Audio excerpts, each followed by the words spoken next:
wa tó lé ojú wa tó kó. èèyàn wa ẹ kú bójú ọjọ́ ṣe rí jàre ní gbogbo ibikíbi tí ẹgbẹ́ ti lórí ọ̀fẹ́ tẹ̀tù ti ń wò wá. mo mú ètò kan wá fẹ̀yìn èèyàn kẹ́ ẹ jẹ́ àjọ wò. Mr. Mike àwọn ni wọ́n jáde tí wọ́n tún wá kí èèyàn sísọ lójú nǹkan àwọn àṣírí kan nípa àwọn èèyàn kan. ẹ rí i pé ọ̀rọ̀ Emefiele à ń gbé àwọn ìròyìn kan ń pa ẹ̀ lóríṣiríṣi update tá à ń fún wa lórí ọ̀rọ̀ máa yẹn bó ṣe ń lọ. bákan náà ṣé ráwọn ọ̀rọ̀ yẹn ó ní àwọn nǹkan kan tó so mọ́ ó níbi tọ́rọ̀ yẹn ti ń bọ̀ ó ní ṣe pẹ̀lú àjọ DSS ààrẹ Tinubu gbogbo wọn Diezani Madueke ṣé ìgbàgbé former minister of petroleum nígbà ayé Goodluck Jonathan ẹ̀yìn ìyẹn tó súnmọ́ bí ẹ tó wá gbọ́ àwọn àṣírí ńlá kan. ẹ rí i pé lẹ́nu ọjọ́ mẹ́ta yìí Dokubo ọ̀hún ń dún fúru kọ́kọ́ òun ó ṣe ti bí òun ó ṣe tọ̀hún ẹ̀tún ẹ̀sùn mọ́ bí. ọ̀rọ̀ yẹn náà ó yà gàràgàràgàrà ó dọ́dọ̀ Ọbásanjọ́. ẹ mọ̀ pé kò sí bọ́ ṣe máa porí ajá tán ní porí ìkòkò tán fi ṣe ẹ̀sùn mọ́ bí kẹ́tún wá gbọ́ àwọn deep àṣírí bí àṣà àwọn ọ̀rẹ́ mi kan wá ní ó deep gan àwọn àṣírí tó deep gan ẹ̀sùn mọ́ bí kẹjájọ wa gbọ́ ẹ farabalẹ̀ kẹ́ wò nǹkan kan tẹ̀lé tó máa ṣe fún ni pé tẹ́yìn tẹ́ bá lórí ọ̀fẹ́ tẹ́ bá come across ẹ má gbàgbé láti bá mi share ẹ pẹ̀lú àwọn èèyàn kan ó kàn Ọbásanjọ́ ó kàn rẹ Tinubu Emefiele sorry àwọn ọ̀gá ní Emefiele náà ẹgẹ́ẹ̀tì ó dọ́dọ̀ tiẹ̀ náà àwọn àjọ DSS náà nǹkan ibẹ̀ rí pé Emefiele bàbá oníbáìbù oríṣiríṣi ó gbé báìbù lọ́wọ́ báìbù ló gbé lọ́wọ́ ìgbà tí ń kówó jẹ kò rántí báìbù ọlọ́run rẹ̀ jọ́dá lọ́rùn. bọ̀ ẹ jẹ́ kí n sáré gbé yín débẹ̀ lọ́wọ́ kan ẹ̀sùn wọn kí n tó gbé yín débẹ̀ finally ẹ jẹ́ kí n ẹ̀yin tí ẹ̀ṣẹ̀ ń darapọ̀ mọ́ wa mú kẹ́yìn náà ẹ káàbọ̀ ẹ̀yin bàbá mi ẹ̀yin màmá mi gbogbo ẹ̀yin olólùfẹ́ wa lórí ìkànnì yìí gbogbo yín pátá ni mo kí láì wá dé ìnà pẹ̀lú ẹ̀yin tẹ́ ẹ̀ bá ti subscribe tẹ́ ẹ̀ ṣe come across ìkànnì yìí ẹ má gbàgbé láti subscribe sórí ìkànnì yìí ẹ bá dẹ̀ ti ń subscribe tán notification yín ẹ tàn lẹ̀ kíní tó dàbí agogo wájú subscribe button yẹn tẹ́ bá ti gbọ́ wọlé ó máa gbé options tó pọ̀ wá all lùbẹ̀ ní kẹwàá gbọ́ wọlé ẹ tàn lẹ̀ ní gbogbo ètò tó bá ṣe pátá ẹ lórí ọ̀fẹ́ láti máa gbádùn gbogbo ṣùgbọ́n kárí fún Mr. Mike ìyẹn Dr. Mike fún iṣẹ́ takuntakun tí wọ́n ṣe láti kó gbogbo àwọn kinní láti kó wọn jọ pọ̀ mo mọ̀ pé tẹ́yìn náà bá wò ẹ tún ní àwọn òye nǹkan tó ń ṣẹlẹ̀ gangan ẹ má jẹ́ ń dáyé lágara ẹ jẹ́ ń gbé Mr. Mike wọlé lọ́wọ́ kan ó yá o Mr. Mike. Diezani ó sá lọ mọ́ wa lọ́wọ́ ó kó òbítíbitì owó ó kó o sá lọ wọn ò rójútu ẹ̀ wọn ò rí dò ní dọ̀la wọn kàn ń rojọ́ lójoojúmọ́ ni. ẹnìkan tún wá ní èmi àtẹ̀yìn àfi tá a bá máa parọ́ tanra wa lókù la máa ní ọ̀gbẹ́ni yóò ṣe nǹkan kan kò ṣẹ̀ lábẹ́ òfin. lóòótọ́ ni nígbà tí wọ́n mú tán tí ọ̀pọ̀lọpọ̀ rò pé torí àṣemáṣe tó ṣe pé ọ̀pọ̀lọpọ̀ ẹ̀mí ló ṣòfò lórí nǹkan tó ṣe ọ̀pọ̀lọpọ̀ ìdílé lebi pa lórí nǹkan tó ṣe ọ̀pọ̀lọpọ̀ èèyàn ló di aláìsàn lórí nǹkan tó ṣe ọ̀pọ̀lọpọ̀ èèyàn ló da láàbò ara lórí nǹkan tó ṣe ọ̀pọ̀lọpọ̀ èèyàn ló sọra wọn di ẹni tí àwọn èèyàn fi ń ṣe yẹ̀yẹ́ lónìí nítorí pé ìgbà tó ká wọn lára débì kan wọ́n wọnú ilé ìfowópamọ́sí wọ́n tura wọn sí òhò ọmọlúàbí láti fi ẹ̀hónú hàn láì bẹ̀sùbẹ̀gbà láì tijú. ẹnikẹ́ni ò lè dúró níwájú mi mo lè bá ẹnikẹ́ni takùrọ̀sọ lórí ẹ̀. I can have a debate with anybody that Emefiele is a criminal and he needs to be prosecuted. Nobody can tell me otherwise. Because I can see some people coming out and saying, what did he do? Especially his family members. Mo sì ń bọ̀ lórí àwọn èèyàn torí mo rí gbogbo rándanrandan tó ní kálukú wọn ń sọ àtòun tí wọ́n ń ṣe. It's one thing to talk about the rule of law not being obeyed. It's another thing to actually understand that this man is a criminal and he needs to be prosecuted. Also, it's another thing to understand that if they do not allow him to bail himself out. Because let me not deceive you, that man has the money to bail himself. In fact, 20 million is too small. They should have put his bail in billions. Yes, that man stole billions. He stole billions, meaning he can afford to pay millions. Not to even talk where they're asking him, the court is asking him to pay 20 million as bail so that he can go home and then on his court date, come back to court. If you really want to show us that you are serious, the bail should have been set at billions. We all knew this man stole billions. And some people lost their lives because of this. Some people are still on their hospital bed because of what he did. Now, part of my argument that I told some people was, even Buhari needs to be arrested because, truth be told, Emefiele cannot behave the way he did if Buhari was not satisfied with it. Buhari and his cabinet members and your senators, your reps, all of them, they are all culprits. None of them is innocent. They cannot tell you they are innocent. All of them are culprits in this issue. But level by level, only crime, only kaluku one. Level by level, only crime, only kaluku one. If anybody is coming out now and saying the rule of law must be obeyed, and they cannot do that, they cannot do this. If Emefiele is saying that, his family members are saying that, his lawyers are saying that, please, where are these people? Ever since the DSS have been perpetrating their evil acts, is this the same way they have been talking about this and agitating? Where were these people when Nnamdi Kanu was arrested? Where were these people when Chief Sunday Adeyemo's house was invaded? Where were they? Why didn't we see them online doing the same thing they are doing right now? I'm just giving you points, and I'm letting you see my point of argument. So don't think I'm a novice. Oh, the rule of law supersedes everything. Yes, I know that, and I agree with you. But the moment we are all keeping silent, when they maltreat one person, and we are thinking it does not concern me, I'm not going to say nothing, then you should be expecting that it's going to be your turn one day. So it is Emefiele's turn right now. So nobody should make any noise, cry any crocodile tears. No family members or lawyers should come online and try to educate us about the rule of law. We know about the rule of law. Don't tell us. We understand. Alàgbà Koiki, Olóyè Koiki, mo kí yín, ẹ káàbọ̀ sórí ètò, ẹ ṣé gan ni. Yóò yẹ yín kò ní yẹ̀lẹ̀ o. Ilé ńkọ́ o, àwọn ọmọ ńkọ́ o, màmá ńkọ́. Ọlọ́run bá máa wà pẹ̀lú yín o. Elédùmarè á máa fún wa ṣe. Láṣẹ Èdùmàrè. A ní sísọ o, a sì ní ṣìṣe. Alàgbà Adéwọlé Ọ̀rẹ́kọ̀yà, mo kí yín, ẹ káàbọ̀ sórí ètò. Bàbá mi, àwọn tèmi nìyẹn o.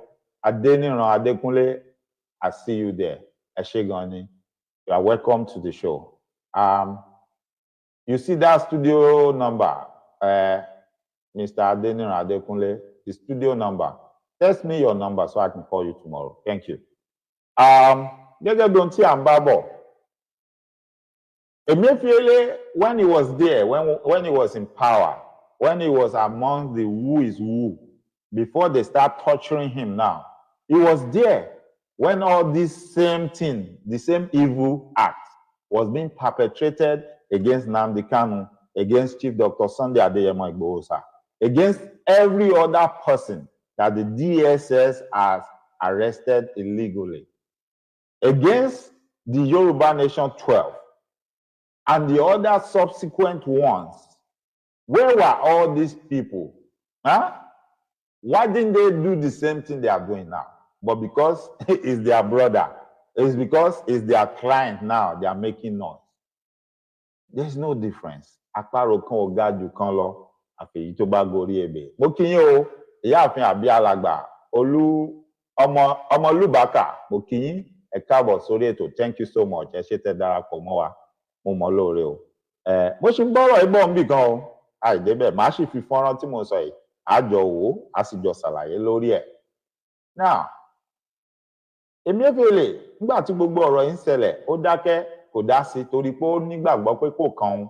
Ẹ rántí pé jọ́sí náà nígbà tó kan Charles Okorocha ẹ̀rí pẹ̀lú gbogbo bulletproof door bulletproof window tó lóun ní ìgbà tán ṣe tán fẹ́ dì pẹ̀lú ẹ̀ ṣẹ́rí pé wọ́n gun orí rúùfù wọ́n fọ́ rúùfù wọlé wọ́n lọ bá wọ́n gbé. Ìjọ́ kìíní àná ńgbà tó kan Dino Melaye bóun náà ṣe ń lo ọ̀fẹ́ tó ń gorí igi ló sọ̀rọ̀ ẹ̀dọ́dẹ tí ń wọnú gbó kiri tí ń sá kiri bí ìgbésí ayé gbogbo wọn ṣe rí nìyẹn. Ó ní àánú wọn ò kì í ṣe mí kì í ṣe pé mi ò láàánú lójú àmọ́ àánú wọn ò lè ṣe mí nítorí pé kí ni èbùkà tí wọ́n gbìn lẹ̀ òun ni gbogbo wọn wá dé tí wọ́n ń jẹ ìgbà tó kàn wọ́n làwọn náà ń jìyà yẹn. Now alàgbà Tọ́pẹ́ Sùmọ́nù ẹ káàbọ̀. Mo kí yín o bàbá mi Marcel bàbá Tọ́pẹ́ ẹ káàbọ̀, you are welcome to the show. Now ìgbà tí ó kan tí wọn gẹ́gẹ́ báwọn èèyàn ṣe sọ pé na everybody go chop breakfast. Emefiele ń jẹ breakfast tiẹ̀ lọ́wọ́ nìyẹn. Ó dẹ̀ yẹ kó jẹ dáadáa. Yes, we understand the rule of law and we want the rule of law to be recognized and respected. But at the same time, we are not going to forget that Emefiele is not the first. Neither will it be the last. This has been the mode of operation all along. So why are you asking for a change now? When Emefiele was one of the who is who, when he was rubbing shoulders with them in Aso Rock, did he cry out when other people are being treated the way he's being treated now? Did he do something? Did he say something? No, he didn't. And that's why he is going through this now. And that is why, that is why sometimes when we say this thing is wrong, let's all put our voice together and reject it and let them know it is wrong. We are not going to accept it. When you keep silent, then you don't know. It might be your turn one day, and then you will feel the pain. Then you want something to be done. That is what is happening to Emefiele now. Yes, truth be told, Emefiele should have been arrested for the offense he committed, which is not far-fetched. We all knew some people died because of those policies he made right around the election time.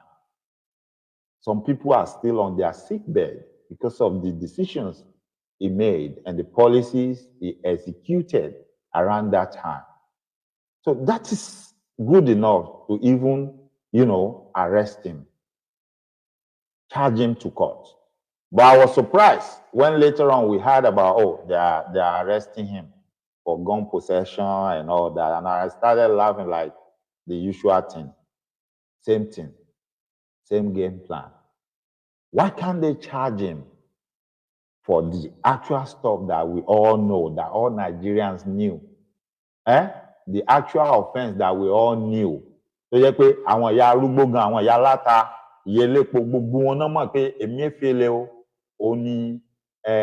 ó ní gómìnà báǹkì àpapọ̀ orílẹ̀-èdè Nàìjíríà.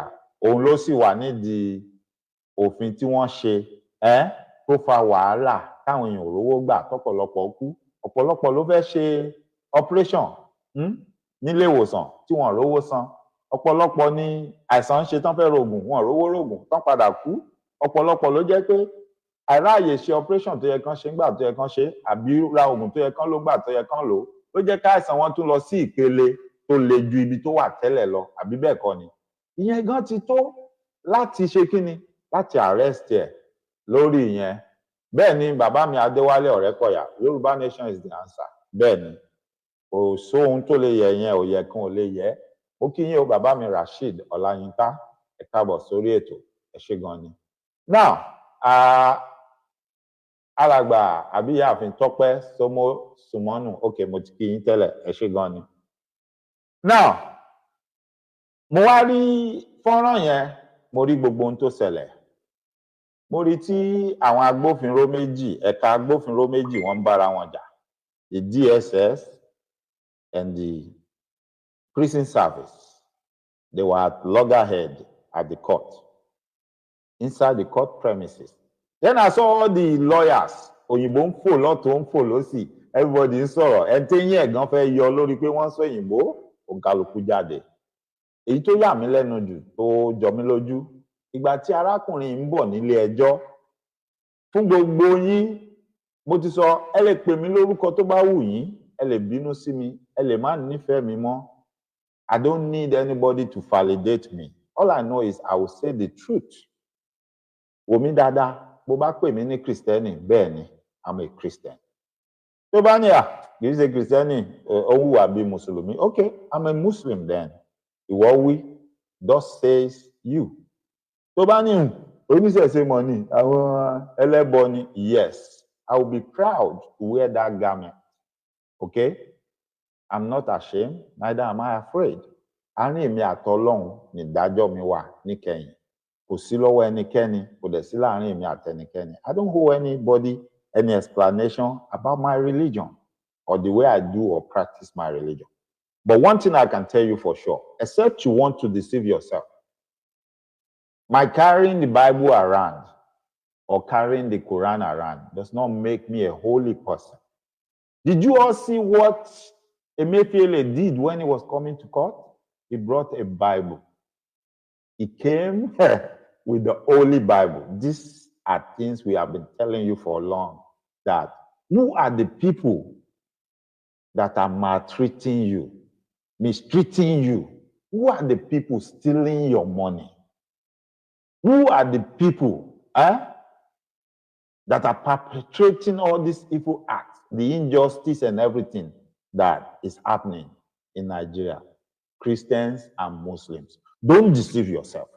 Christians and Muslims, they are the main culprit. Don't bring the Sheshe people into this. They've got nothing to do with this, because none of your so-called leaders came out and sworn. None of them was sworn in with the God of iron or God of thunder. No, don't deceive yourself. All of them were being sworn in with the Quran or the Bible. And these two holy books taught us to be what? To love our neighbors as ourselves.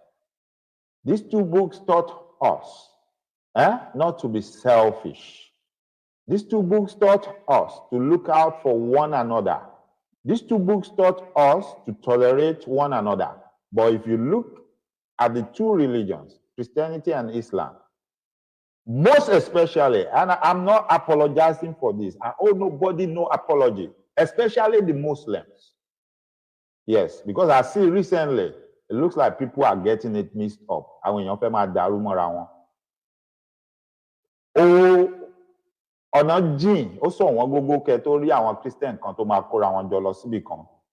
Lọ sọ pé èèyàn kan ò ní ṣe ẹ̀sìn wọn bí tán ti fẹ́ ṣe. No. Ọ̀nà jìn. Ìyẹn tẹ́ bá tiẹ̀ rí. Ọ̀nà dẹ̀ jìn, ó sọ wọ́n gógó kẹ́ tó rí àwọn oníṣẹ̀ṣe kan tó máa kóra wọn jọ lọ bá anybody pé ẹ lè ṣẹ̀sìn yín àbí ànígbà fún yín. Ọ̀nà jìn, ìyẹn tẹ́ bá rí. But who are the culprits? Who are the ones that we always see doing this? You and I can agree that they are not real Muslims, but they claim to be Muslims. So don't let us deceive ourselves. Nítorí pé we want to balance the equation. We are bringing people that have nothing to do with the instability. We are bringing them into it, and we are accusing them, and it is totally wrong. Truth be told, let's face the truth. Takata parala àgbàlagbà sọ pé à ń sítọ́ bí tó bá ti yí láàyè jù ó ti ní nǹkan míì nú ẹ sòótọ́ síbi tó tọ́ wà ẹ jẹ́ ká sọ̀rọ̀ fúnra wa níbi tọ́rọ̀ wà. Because it's like, because you are indulging these people and you are indulging the act, and they are thinking everybody is afraid to tell them the truth. The earlier the better before it gets worse. It's already bad. Let's not deceive ourselves. But before it gets worse, you see, you and I believe some things can never happen in Yoruba land, but if care is not taken, it's already knocking at your door. Yes, it's already knocking at your door if care is not taken. I understand. The police have said, let's do this, warn everybody. But in the first place, why didn't they do the necessary things? There is an aggressor, right? Èèyàn kan ló wà aggressive towards èèyàn kan, which means ẹni tó wà aggressive towards èèyàn kan yẹn ló jẹ̀bi. It should be no gainsaying that we are now running around helter-skelter, beating around the bush, trying to act like we don't know the right thing to do. When you talk about the rule of law will only be applicable when you apply it the right way and you execute it the right way without fear or favor to anybody.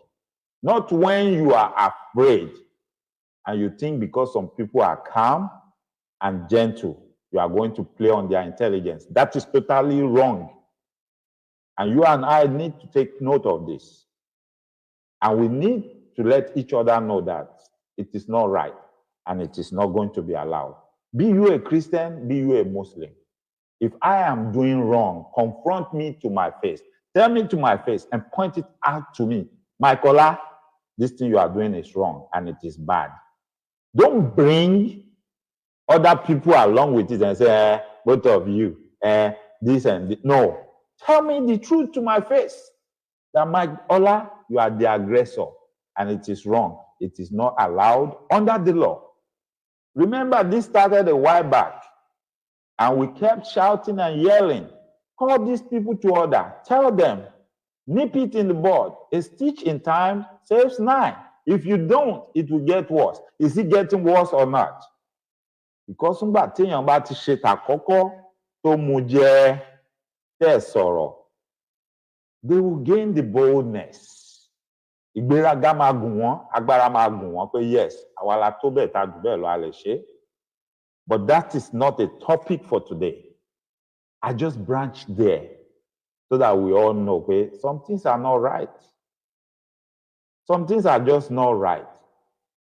And ẹ má jẹ́ ká jókòó tẹ̀tẹ̀rẹ̀ pé kò lè ṣẹlẹ̀ ńlẹ̀ Yorùbá. You already seen it pé if you don't say something when something is wrong, before you know it, wọ́n máa gbede gangan mú yín báyìí. Nǹkan tẹ́ ní kò lè ṣẹlẹ̀ yẹn, ó máa ṣẹlẹ̀, wọ́n máa kanlẹ̀kùn mọ́ oníkálukú yín lórí.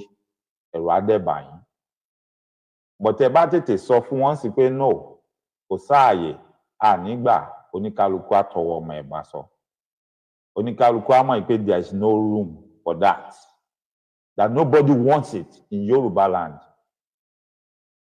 Gbogbo nǹkan tán fẹ́ ṣe gbogbo ibi tán ń bọ́rọ̀ wọn lọ, ó ti yá wa kan. But we are just calm, we are just watching.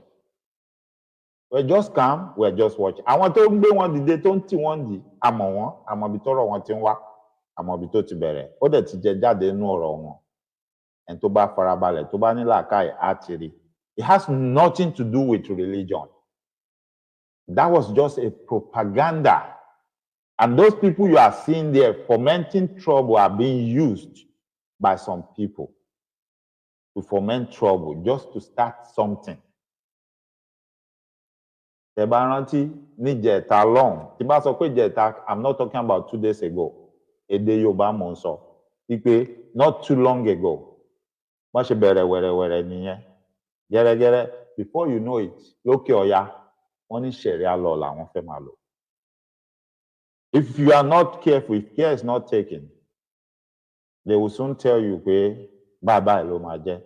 But with the way things are going now, I don't think it will get to that because ó dà kórí oníkálukú ti ń pé everybody ti ń rí pé no, they are not just attacking that person. They are coming to attack all of us all together. And there's a mission. That was just an agenda that they are putting forward to make you think, while you are focused there, they will be doing other things underground. Before you know what is going on, they will now come up with the actual agenda. Okay, this is what we want to do. And by then, if care is not taken, it will be too late for anybody to do anything. Now, let's leave that alone.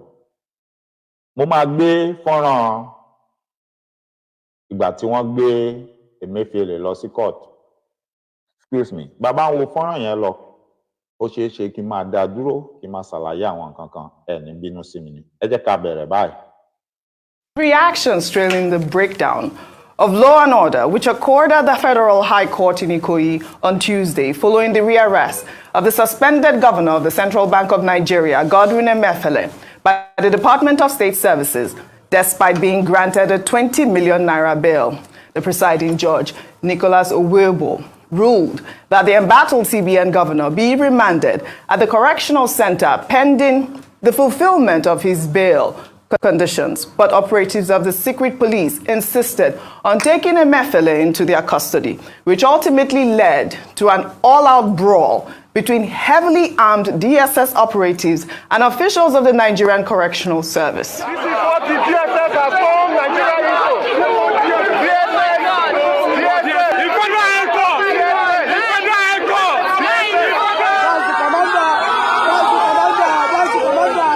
That's the commander of the Nigerian Correctional Service being humiliated. He's being humiliated. His uniform, he's being manhandled.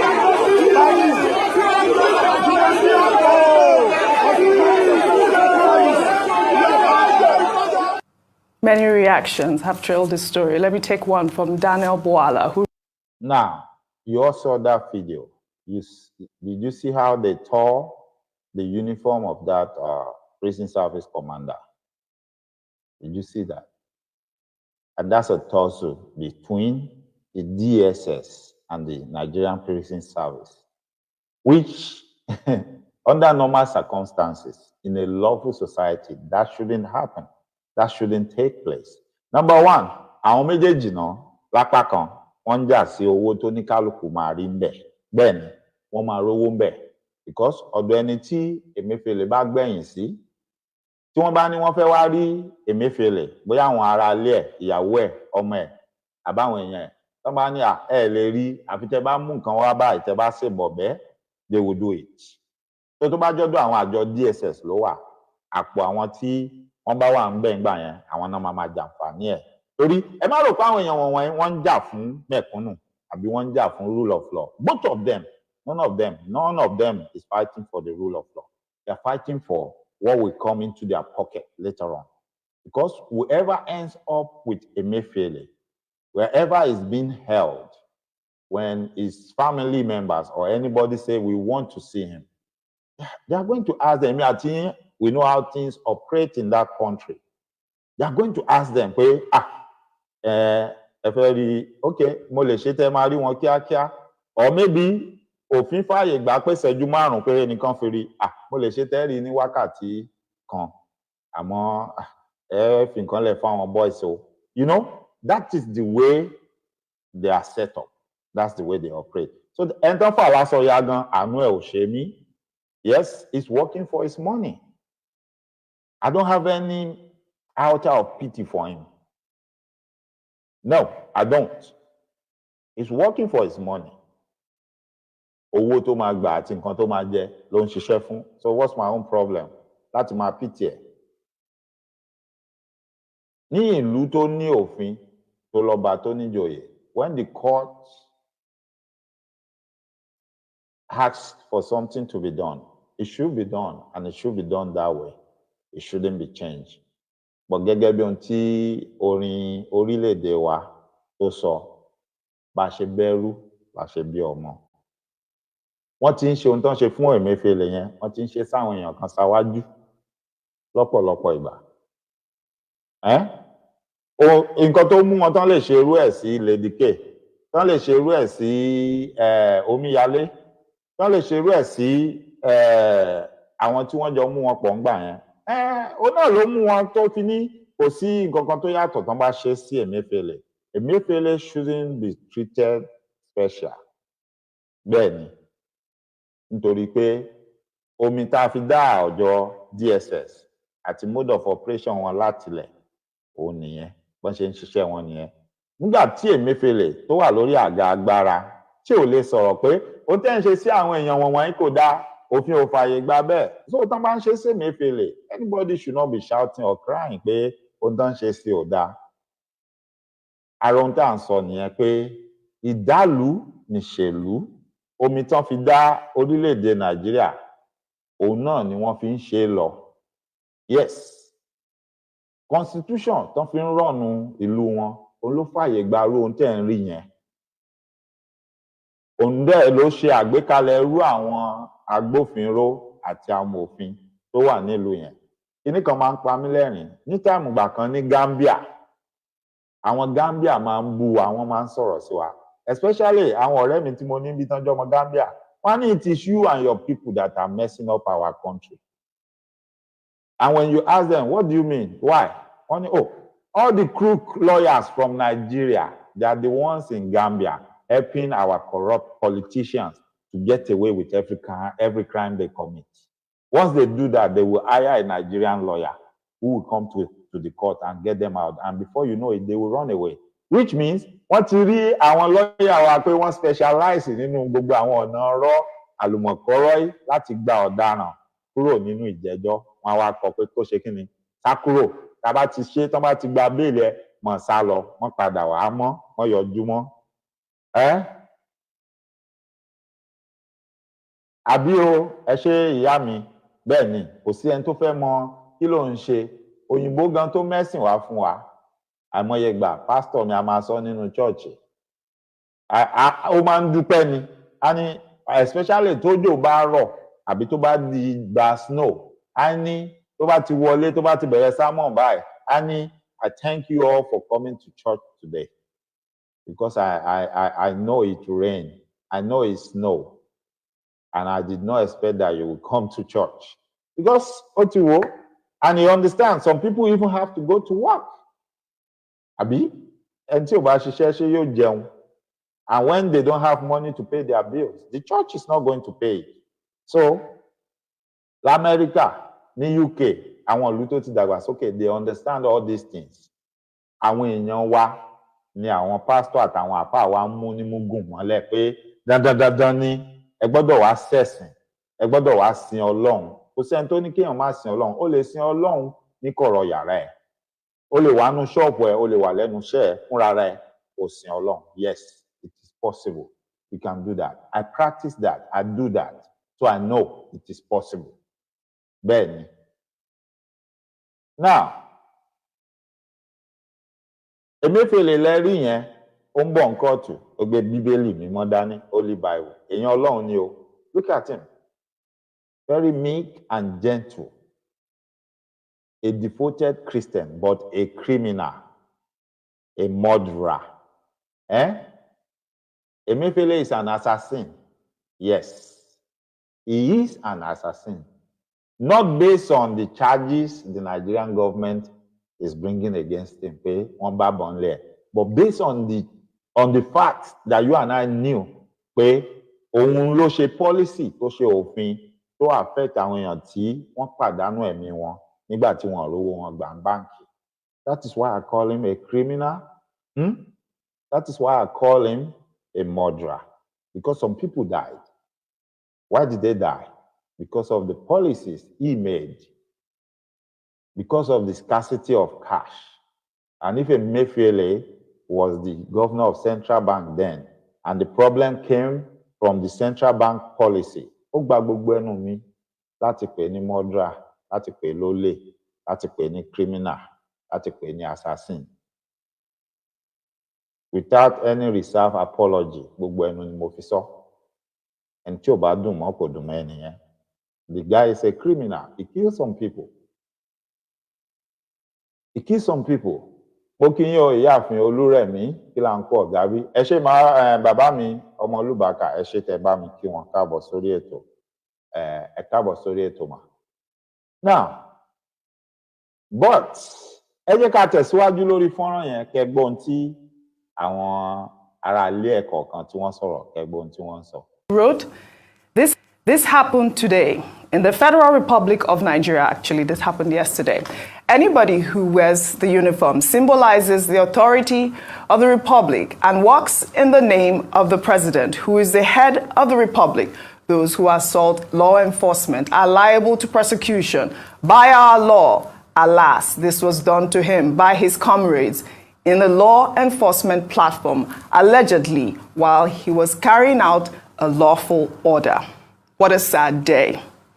Well, in the meantime, George Emefiele, brother to the suspended governor of the central bank, who attended the hearing and witnessed the brawl, called it a complete disgrace. It is disheartening that we have a government that came in through democratic process. We have a government that believes in democracy. We have a government that understands the rule of law. I remember vividly well when DSS invaded EFCC office. It took less than 12 hours for the president to give order that DSS should vacate the EFCC office. Why can't he do the same here? I remember very well when I was in secondary school, the Nadeco period. I knew how the current president fought the military through Nadeco. He fought tooth and nail. He fought the military, telling the military to obey the rules and regulations of the law. Ẹ̀yin àtèmi, brother Emefiele lẹ ń wò yìí. Ẹ jọ̀ọ́, ta lè ṣiṣẹ́ ó gbè bí ò bá ṣe légbò lẹ́sẹ̀. Ara bí tó wo yín lọ ní, ara àwọn tí wọ́n kó, ara owó tán jí kó, ara àwọn tán pín fún lélẹ́yìí. You see, you are always going to have this situation in that country until the right thing is done. Irú arákùnrin gan kò yẹ kọ́rọ̀ ọgbẹnu ẹ̀ kò tiẹ̀ yẹ kó lè yọjú sílé ẹjọ́ yẹn táwọn èèyàn bá rí ń bẹ̀ wípé ó jáde wá ó wá sọ̀pọ́ọ̀tì èèyàn tó jẹ́ wípé apààyàn ni ọ̀pọ̀lọpọ̀ ẹ̀mí àwọn èèyàn lọ lórí àṣemáṣe tó ṣe. Tó bá jáyé ẹjọ́ òun ni àwọn mọ̀lẹ́bí arákùnrin yóò ní yọjú nítorí pé ó ti ṣe nǹkan àtìjú, nǹkan tí ò dáa. Àwọn bàbá wa máa ní àwọn nǹkan kan wà tó tìyàn lójú ju olè lọ. Olè lọ gbẹ́ni ìjà bó tiẹ̀ jẹ́ pé wọn ò ní pé ló lè directly. Ara rú àpẹẹrẹ táwọn bàbá máa ń sọ pé ó tó tini lójú ju olè lọ wà. Ìwọ lè rí i pé bóyá o ti rọ́gbọ́n dá sí wọn lè pè é lólè. Ṣùgbọ́n ó sì tàbùkù ẹ, ó tàbùkù mọ̀lẹ́bí ẹ. Pẹ̀lú gbogbo ohun tí arákùnrin ṣe, pẹ̀lú gbogbo ẹ̀mí tó bọ́ àti gbogbo àṣemáṣe tó ṣe, àtàwọn fọ́nrán tá a rí tó fojú hàn gbogbo bí ó ṣe ń pe àwọn tán jọ ń ṣiṣẹ́ pé ó yá báwo la ṣe yí eléyìí mọ́ra wọn táàrù mọ́ wọn lójú tí àwọn owó tí a rí balance lórí àkáǹtì táàrà àlàyé ẹ̀ ṣe táàrí ibì kan run mọ́ gbogbo ẹ̀ la rí ìnáwó tí ì ṣe pé wọ́n dọ́kítọ̀ ẹ̀ tí ì ṣe pé wọ́n parọ́ mọ́ yẹn. Ìgbà tó ṣe òfin tó sọ pé wọ́n fẹ́ pààrọ̀ owó tí wọ́n pààrọ̀ owó tán kàn lọ́mọ owó ti tẹ́lẹ̀ tán kàn waste owó tán kùn ní jẹ́lú tán sì ṣe kí ni tán fìyà jẹ àwọn èèyàn tán fi bí pa àwọn èèyàn táwọn kan sọ ẹ̀mí wọn nù táwọn kan da aláìsàn ayé táwọn kan sì wà lórí ìdùbúlẹ̀ àìsàn dèní ojú gbogbo wa ló ṣe. Irú ìgbà yẹn àrà àwọn mọ̀lẹ́bí ẹ̀ yìí kí wọ́n jáde kí wọ́n wá sọ̀rọ̀ lórí ẹ̀rọ ayélujára pé àbúrò wa àbí bọ̀dá wa bá wa wá nǹkan ṣe sóhun tó ń ṣẹlẹ̀ yìí kò bójúmu ẹ̀mí àwọn èèyàn ń bọ̀ ebi ń pa àwọn èèyàn mọ̀ ń ṣépè wọ́n mọ̀ ń dárúkọ rẹ̀ wọ́n yọjú ṣùgbọ́n wọ́n lè yọjú ní ìsìn pé wọ́n ń fìyà jẹ brọ́dà tàwọn ẹjọ́ àwọn èèyàn tí mọ̀lẹ́bí wọn kú nítorí pọ́lísì tí arákùnrin tí ó ṣe ẹjọ́ kí ni wọ́n fẹ́ káwọn yẹn ṣe kí ni wọ́n fẹ́ kàn sọ ta ló máa jà fáwọn yẹn ta ló máa béèrè ikú tó pa àwọn yẹn lọ́wọ́ àwọn èèyàn wọ̀nyí ẹ sì já tẹ̀síwájú. The constitutional law, here we are today. 3 courts have said release him on bail.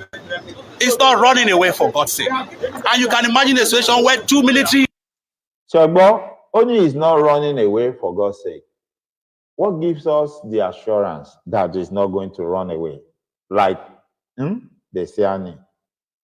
That was how báwọn èèyàn kan ṣe jáde náà nìyẹn tó sọ fún wa gbà yẹn pé tó fi lẹ́nà kan jó lọ tọ́jú ara ẹ̀ kò lè sá lọ náà ó rẹ̀ ó nílò tọ́jú. So where is she today? Where are those people today? Ẹ jẹ́ rán yín létí tó bá ní ẹ ṣèbí wọ́n gba béèlì ẹ̀ ṣe báwọn onídùúró kan wà. Àwọn onídùúró Diezani dà lẹ́ni ṣé wọ́n ti mú wọn? No! Ẹ sọ jẹ́ ara yín, wake up. Wake up. It is a lawless country. You have vagabonds in power. And the people parading the corridors of power are all vagabonds. They are all birds of the same feather. And they are flocking together. They are just deceiving you and I. Yes. You and I knows the truth. Okay? Part of, actually, the first step towards resolving our problem is the dissolution of that country called Nigeria, whereby everybody can go their separate way. Yes. Forget about whatever will happen between us as brothers when we separate, because that was an argument somebody had with me recently. Okay? Ìjà ṣẹlẹ̀ gan tí mo ní ọ̀gbẹ́ni fìyẹn lẹ̀. Kò síjà tó fẹ́ ṣẹlẹ̀ nígbà yẹn tá tí máa jà ń sìn tí ò ti máa ṣẹlẹ̀ tẹ́lẹ̀. So with the current situation, ṣé a kì í bára wa jà? Ṣé a kì í sọ̀rọ̀ síra wa? Ṣé a kì í búra wa pé àwọn ọmọ Èkìtì yẹn ni àwọn ọmọ Ògùn ni wọ́n rò pé àwọn ní kinní kan, àwọn ọmọ Oǹdó ní kinní kan, àwọn ọmọ Kwara yẹn wọ́n ti ṣe kinní kan jù. We are doing that already. So we are not going to lose anything. Kò sí nǹkan kan tá a fẹ́ lose. The only thing tó lè happen tá a bá pín ò ní pé we will do better than what we have been doing. Gbogbo a máa jà àti ń jà already. Ìjà ti wà. So kò ń ṣe pé a fẹ́ pín yẹn kọ́ ló fẹ́ díjà lẹ̀. No, gbogbo nǹkan tẹ́yìn kan ń gbé wá yẹn a máa jà kò ṣeé ṣe ìjà máa ṣẹlẹ̀. Already ìgbà wo la jà? So wọ́n ní nǹkan tẹ́mi mọ̀ tí wọ́n máa ń sọ ni pé you cannot continue doing the same thing and expect to get a different result. You will always get the same result. That was why nígbà tí wọ́n fẹ́ selection táwọn kan ní bàbá Tinubu ti jáde ó yá ẹ dákẹ́ ẹ pẹnu mọ́ ẹ mọ́ sọ̀rọ̀ Yorùbá nation mọ́. That was why we told them pé we don't have nothing against Baba Tinubu, but the situation on ground is not about Baba Tinubu coming out to be president for Nigeria. No, the situation on ground is for Nigeria to dissolve, for the Yoruba people to go their separate way, the Igbo people to go their separate way, and the Hausas to go their separate way, whereby we can settle and resolve our issues amicably. Then, resolution, amicable resolution, that is what we are calling for. Don't let me use the word was, because it's not passed yet. We're still on it. We're calling for a resolution. We're not calling for war. Well, we're not calling that when we separate, we don't want to talk to each other or we want to be fighting wars with each other. Like Asari Dokubo was saying, àwọn Igbo wọn ní lè fly kọjá, planning pé ó máa já plane wọn bọ́, idiot nìyẹn tẹ̀. Bó ṣe ń bọ̀ lórí ọ̀rọ̀ ẹ̀. Bó ṣe ń bọ̀ lórí ọ̀rọ̀ ẹ̀. Ara àwọn problem, major problem ni ọ̀gbẹ́ni yẹn that needs to be taken care of. Bẹ́ẹ̀ni, very important. They need to take care of that problem right there. Otherwise, ó máa dàbí ọ̀rọ̀ àwọn bàbá wa nìkan ní kékeré láti ń ta kíni láti ń pẹ̀ka àrókò torí tó bá dàgbà tán ó má máa gbẹ̀bọ̀ lọ́wọ́ ẹni. Ó sì ṣe báyìí. They can take care of that issue right now. But if they allow what is doing now to thrive, that man will become a major problem to everybody. Mo ṣe ń bọ̀ mẹ́. Now, brother ẹlẹgbọ́n tó ń sọ̀rọ̀ èyí tó ń pariwo tó ń bara jẹ́ tó ń sọ̀rọ̀ bíi pé wọ́n ń fìyà jẹ bọ̀dá tiẹ̀ àbábúrò ẹ̀ ni. But ẹni tí wọ́n ń pariwo tó ń jà fún yìí òun fẹ̀mí àwọn èèyàn kan tàfàlà, àwọn èèyàn kan ti ẹ̀mí àwọn èèyàn kan ti ṣòfò torí nǹkan tóun ṣe. So why do you expect me to pity your brother? Why do you expect me to come out and be shouting pé ohun tó ń ṣe fún ò dáa? Wọ́n jọ ń jẹ́ ni náà, wọ́n jọ ń ṣe ni. Look at the brother himself. Ẹ ti rí i pé gbogbo àwọn tí wọ́n jọ pín owó yín mọ́wọ́, wọ́n jọ jẹ owó yín lélẹ́yìí. Mo ṣì ń bọ̀ náà. Àti àwọn lọ́yà tó wà. Federal government military apparatus are fighting themselves, manhandling the commander of the prison commission. It is a disgrace to this nation. It is a complete disgrace. Complete disgrace. How else are we going to describe this? What is the fate of the poor man if this is happening today? Ẹgbọ́n, ìgbà yìí láàárọ̀ tarúgbó ń kọgbá. Ó ń béèrè pé what is the fate of the poor man if this could happen today. Nítorí òun náà mọ̀ pé multi-billionaire òun ni brother òun tí wọ́n arrest tí wọ́n ṣe bẹ́ẹ̀ yẹn fún. So he's asking, what would be the fate of the poor man? But how many poor men have undergone what your brother is undergoing right now? What did you say then? What did your brother say? What did you do then? What did your brother do to stop it? Nothing. Because it didn't affect you as at that time. Ohun tó sọ tó dùn mí jù ni pé brother òun ó serve country fún 9 good years. Ẹ jọ̀ọ́, ṣé brother ẹ serve country àbí country serve brother ẹ? Brother rẹ jí owó kó ní, ó fẹ̀mí àwọn èèyàn ṣòfò. Your brother never served the country. Your brother make the country dry. He joined hands with the cabals and the evil perpetrators to make that country dry and to help them fund Boko Haram and the Fulani bandits. Yes, that was exactly what your brother did with the power that was given to him. So I don't know what this man is preaching right here. And this man will go to church, call himself a Christian. Right? Truth be told, ẹ̀tàn tá a ṣe fúnra wa tá a tanra wa jẹ pẹ̀lú religion, ó ti tó. Ẹ jẹ́ kó rí oníkálukú wa pé kétí wa ṣí kójú wa là. I'm not preaching against religion. I'm not asking you not to practice whatever religion you like. But I'm asking you, examine things. Look at things critically and ask yourself questions that will appeal to your senses and to your brain. Okay? Is it right? If the Bible says don't do this, why are people doing it? Then at the end of the day, when they get caught, they will still show up proudly, holding the Bible, holding the Quran, as if they are the most holy on earth. Stop deceiving yourself. Ìgbà tó ń bọ̀ ń sin kò kádà dání o, kò gbé àwọn agogo dání pé ológun lòun, ọlọ́ya lòun, kò mọ́ṣẹ́ Ṣàngó dání o, àbí Bíbélì ló gbé dání. Trying to prove and appeal to the Christian community pé I'm one of you o, wọ́n ti mú mi o, wọ́n fẹ́ wọ́n fìyà jẹ mí o. You see? That's the hypocrisy in religion. I've not seen any prophet, any pastor, any bishop come out and condemn. Yes, I've seen some. I want to more. So they have always been on the path of the truth. But I'm talking about the so-called well-known, world-renowned preachers, our fathers in the Lord, our daddy GOs and mommy GOs. I've not seen any of them come out and talk about it. Okay?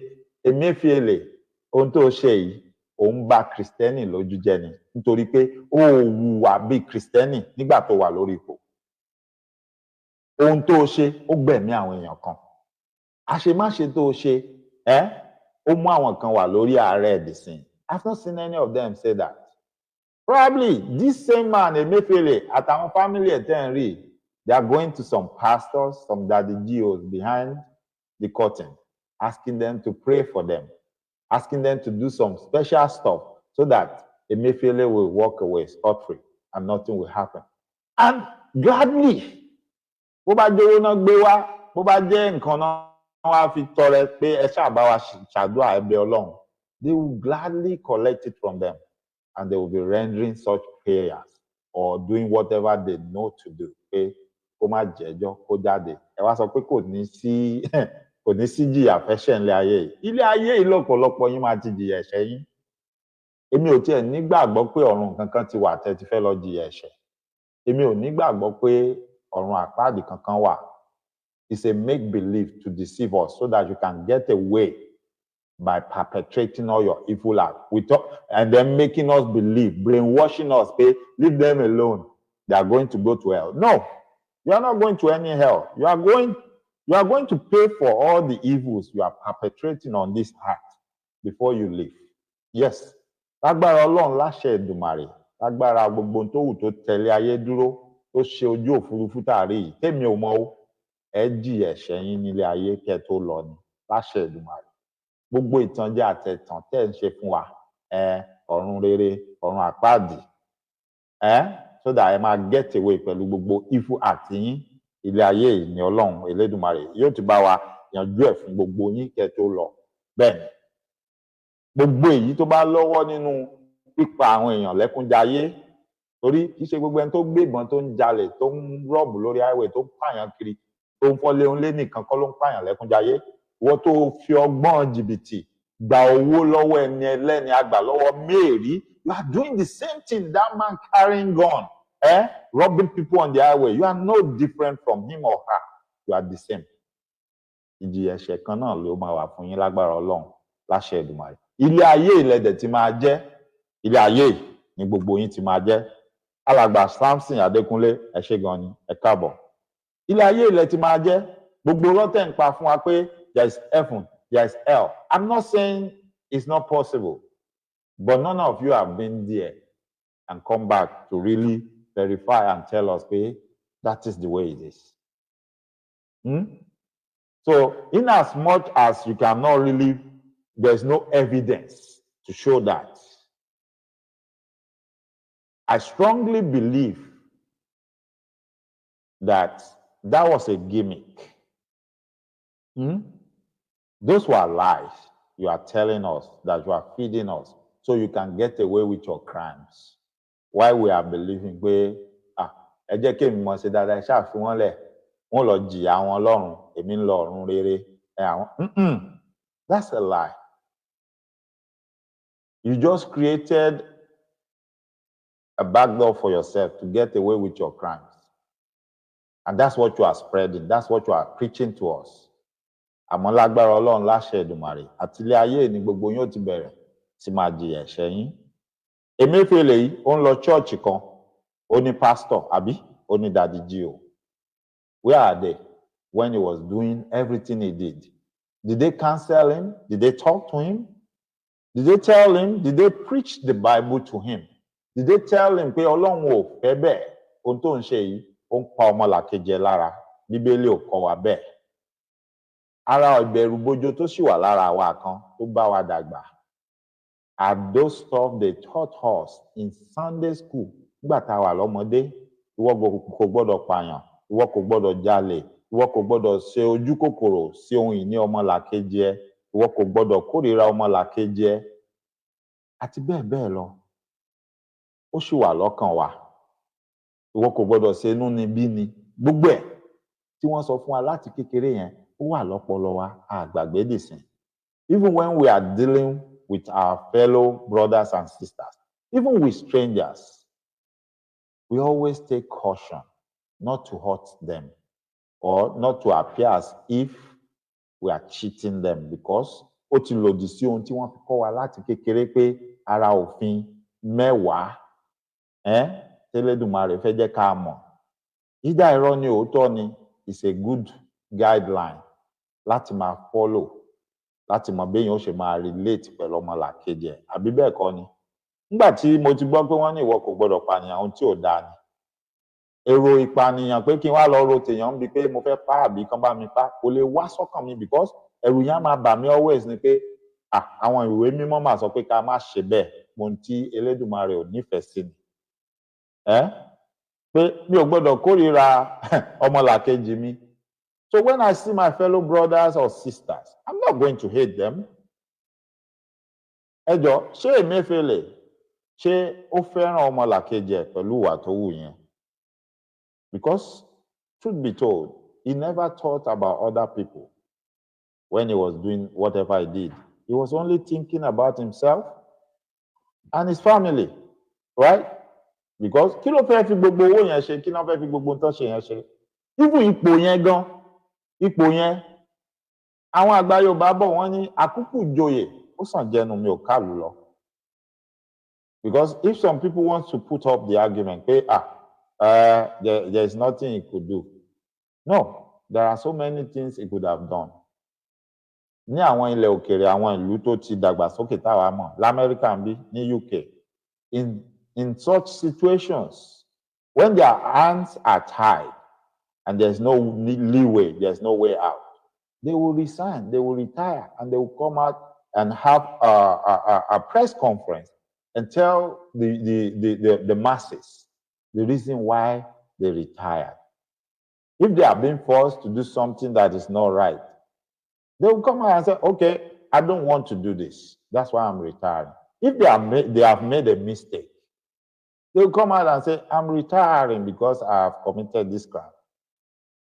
That is the way it's been done in the developed world. These are the same people that say, okay, and copy on don't show. But I notice that la man copy be, ito dambe, we throw them away. And it should have been the other way around. We should have copied what is good and throw away the bad ones and find our own means to even make the good ones better, to work for our own, based on our culture and tradition. You see, no matter what you say, no matter where you go, you cannot throw away our culture and tradition. That is very important, and that is key. Take it or leave it. Even in these religions that we are all fighting for, that you are shouting today, Christianity and Islam, our culture and traditions are still embellished, entrenched deeply in it. Yes, because you fashion it well after the old tradition from Iseshe, where they have the chief priest as the mouthpiece of God. Now you replace them with your chief imam and Daddy Gio, our daddy in the Lord, our mommy in the Lord. You replace the chief priest with those. You're always saying, we are waiting to hear from them, to tell us what God told them. So you can see, you still have our culture and tradition embellished in your religion. But you are trying to bamboozle us and cajole us and say, there's nothing good in our culture and tradition. The people that brought us religion, what we all know is this: when somebody wants to make you a slave, they have to take away everything that makes you unique. I will not stop saying it. I will continue saying it. Go and research it. And to buttress my point, go and look for the movie Roots on YouTube. It's right there. Watch it. When they took Kinta Kinte, when they brought him to America, they gave him the name Toby to change his name. So that way they can overpower him and control him. But he refused. They kept beating him. They kept beating him. He kept refusing until one day he realized that if he doesn't give up and take the new name, they are going to kill him. His whole back was damaged. And all the black people who are supposed to be his brother, they are helpless. They couldn't help him. So every time, because they beat him in their presence, just to create fear in their mind. And to also make him, Kinta Kinte, realize that if you say you are strong-headed, you are not going to give up. Look at the fear and the pain in your brothers and sisters' eyes. Nígbà míì tá a bá torí iṣu jẹpo, a máa torí epo jẹṣu. Ẹ máa ń gbọ́ táwọn bàbá wa ní atakóró wọnú àdó ò lè gbọmọ ẹ̀ wọnú ẹ̀. Tí Kinta Kinte bá ní ẹ mọ̀ nà mí, kò dùn mí, mi ò ní change orúkọ mi. Ṣùgbọ́n tó ń rí ẹkún tí àwọn èèyàn ẹ̀ tó wà níbi tán ti ń lù tí wọ́n ń sun àti ìbànújẹ́ tó ń bá wọn, inú ẹ̀ ò lè dùn sí i tó bá wò pé torí tèmi náà sì ṣe ń sunkún o, wọ́n ṣe wà nù ìbànújẹ́, ìyà tán fi ń jẹ mí. So because of them, he gave up. And he finally took the name Toby. Benny. He bought the presidential form. 100 million. Benny. Now, ibẹ̀ ni Toby yẹn ní Kinta Kinte ti wò pé okay, èmi bá ní kò dùn mí, tán bá nà mí pé tán bá máa nà mí pa, kán nà mí pa. Báwọn èèyàn yìí, èmi ni mò ń kó wọn sínú ìyọnu tí mo jẹ́ ń sunkún gbogbo gbà, tí mò ń fún wọn ní pain torí tèmi náà ṣe ń sunkún. Ṣé bó orúkọ ni, let me take it. And he called out the name Toby. Ìgbà yẹn nínú amúnisìn tó fẹ́ mú sìn, inú wọn ṣẹ̀ṣẹ̀ wá dùn pé àgbo ni ó dé adìyẹ gbẹ̀yìn, a ti sọ fún ẹ. The same method yẹn náà ni wọ́n device tí wọ́n gbé sínú religion when they came. Tí wọ́n sọ fún wa pé wọ́n jẹ́ Ògúndépò mọ́, wọ́n jẹ́ Ṣàngódélé mọ́. Take the name Michael, take the name John, take the name Peter. Let me ask you, before Peter met Jesus Christ, what was his name? If his name was Peter, so what now makes you think the name Peter has anything to do with Christianity? It's got nothing to do with it. You must be a fool to believe the name Peter has anything to do with Christianity. That is just a name from that part of the world. What to the Mùsùlùmí, kí ló mú ẹ rò pé Abdulkini kan ní anything ṣe pẹ̀lú religion tó ń ṣe? If the person that bears that name while he was following the holy prophet was already going by that name, so what makes you think that name is so special that you have to throw away your own given name and replace it with that? Kí ló mú ẹ rò bẹ́ẹ̀? What is unique about it? But if you think about it deeply, is that not another better way to make you forget who you are? If I'm telling you that, okay, with this religion I'm introducing to you, you have to do away with your own given name and take the name after these people, which means technically I'm brainwashing you. I'm bringing you into my own culture and belief. And at the end of the day, it spreads like wildfire all across. And technically, I'm making you forget about everything that makes you unique without forcing you. Without forcing you now. Remember, when they came and started taking people away as slaves, they were forcing them to change their name. But now they don't need to force you. They are not forcing us anymore. We are gladly taking the names by ourselves. Somebody like me, my parents didn't name me Michael. I chose the name Michael when I got baptized. The names given to me are Yoruba names, no foreign names. But when I got baptized as a Christian, I chose the name Michael. And also, that was my dad's name. So I love the name. I chose it. But technically, we've been brainwashed to an extent where nobody needs to force you to, change your ways and adapt to somebody else's way. Máa ń sọ̀rọ̀ kìíní kan mo ní ẹ fi ẹranko ẹ fi ṣàpèjúwe.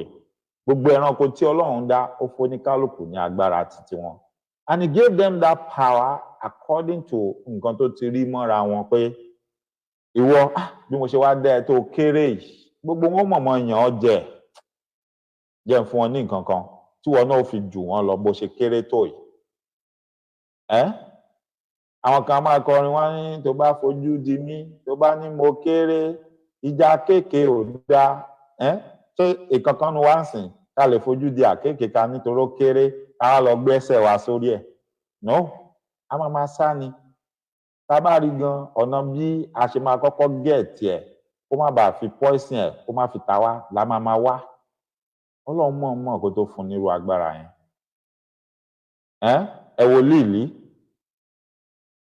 Ẹ wo líìlí mo máa ń sọ dáadáa àwọn ẹ̀gún tẹ́ rí lára yẹn bó ṣe kéré tó yẹn.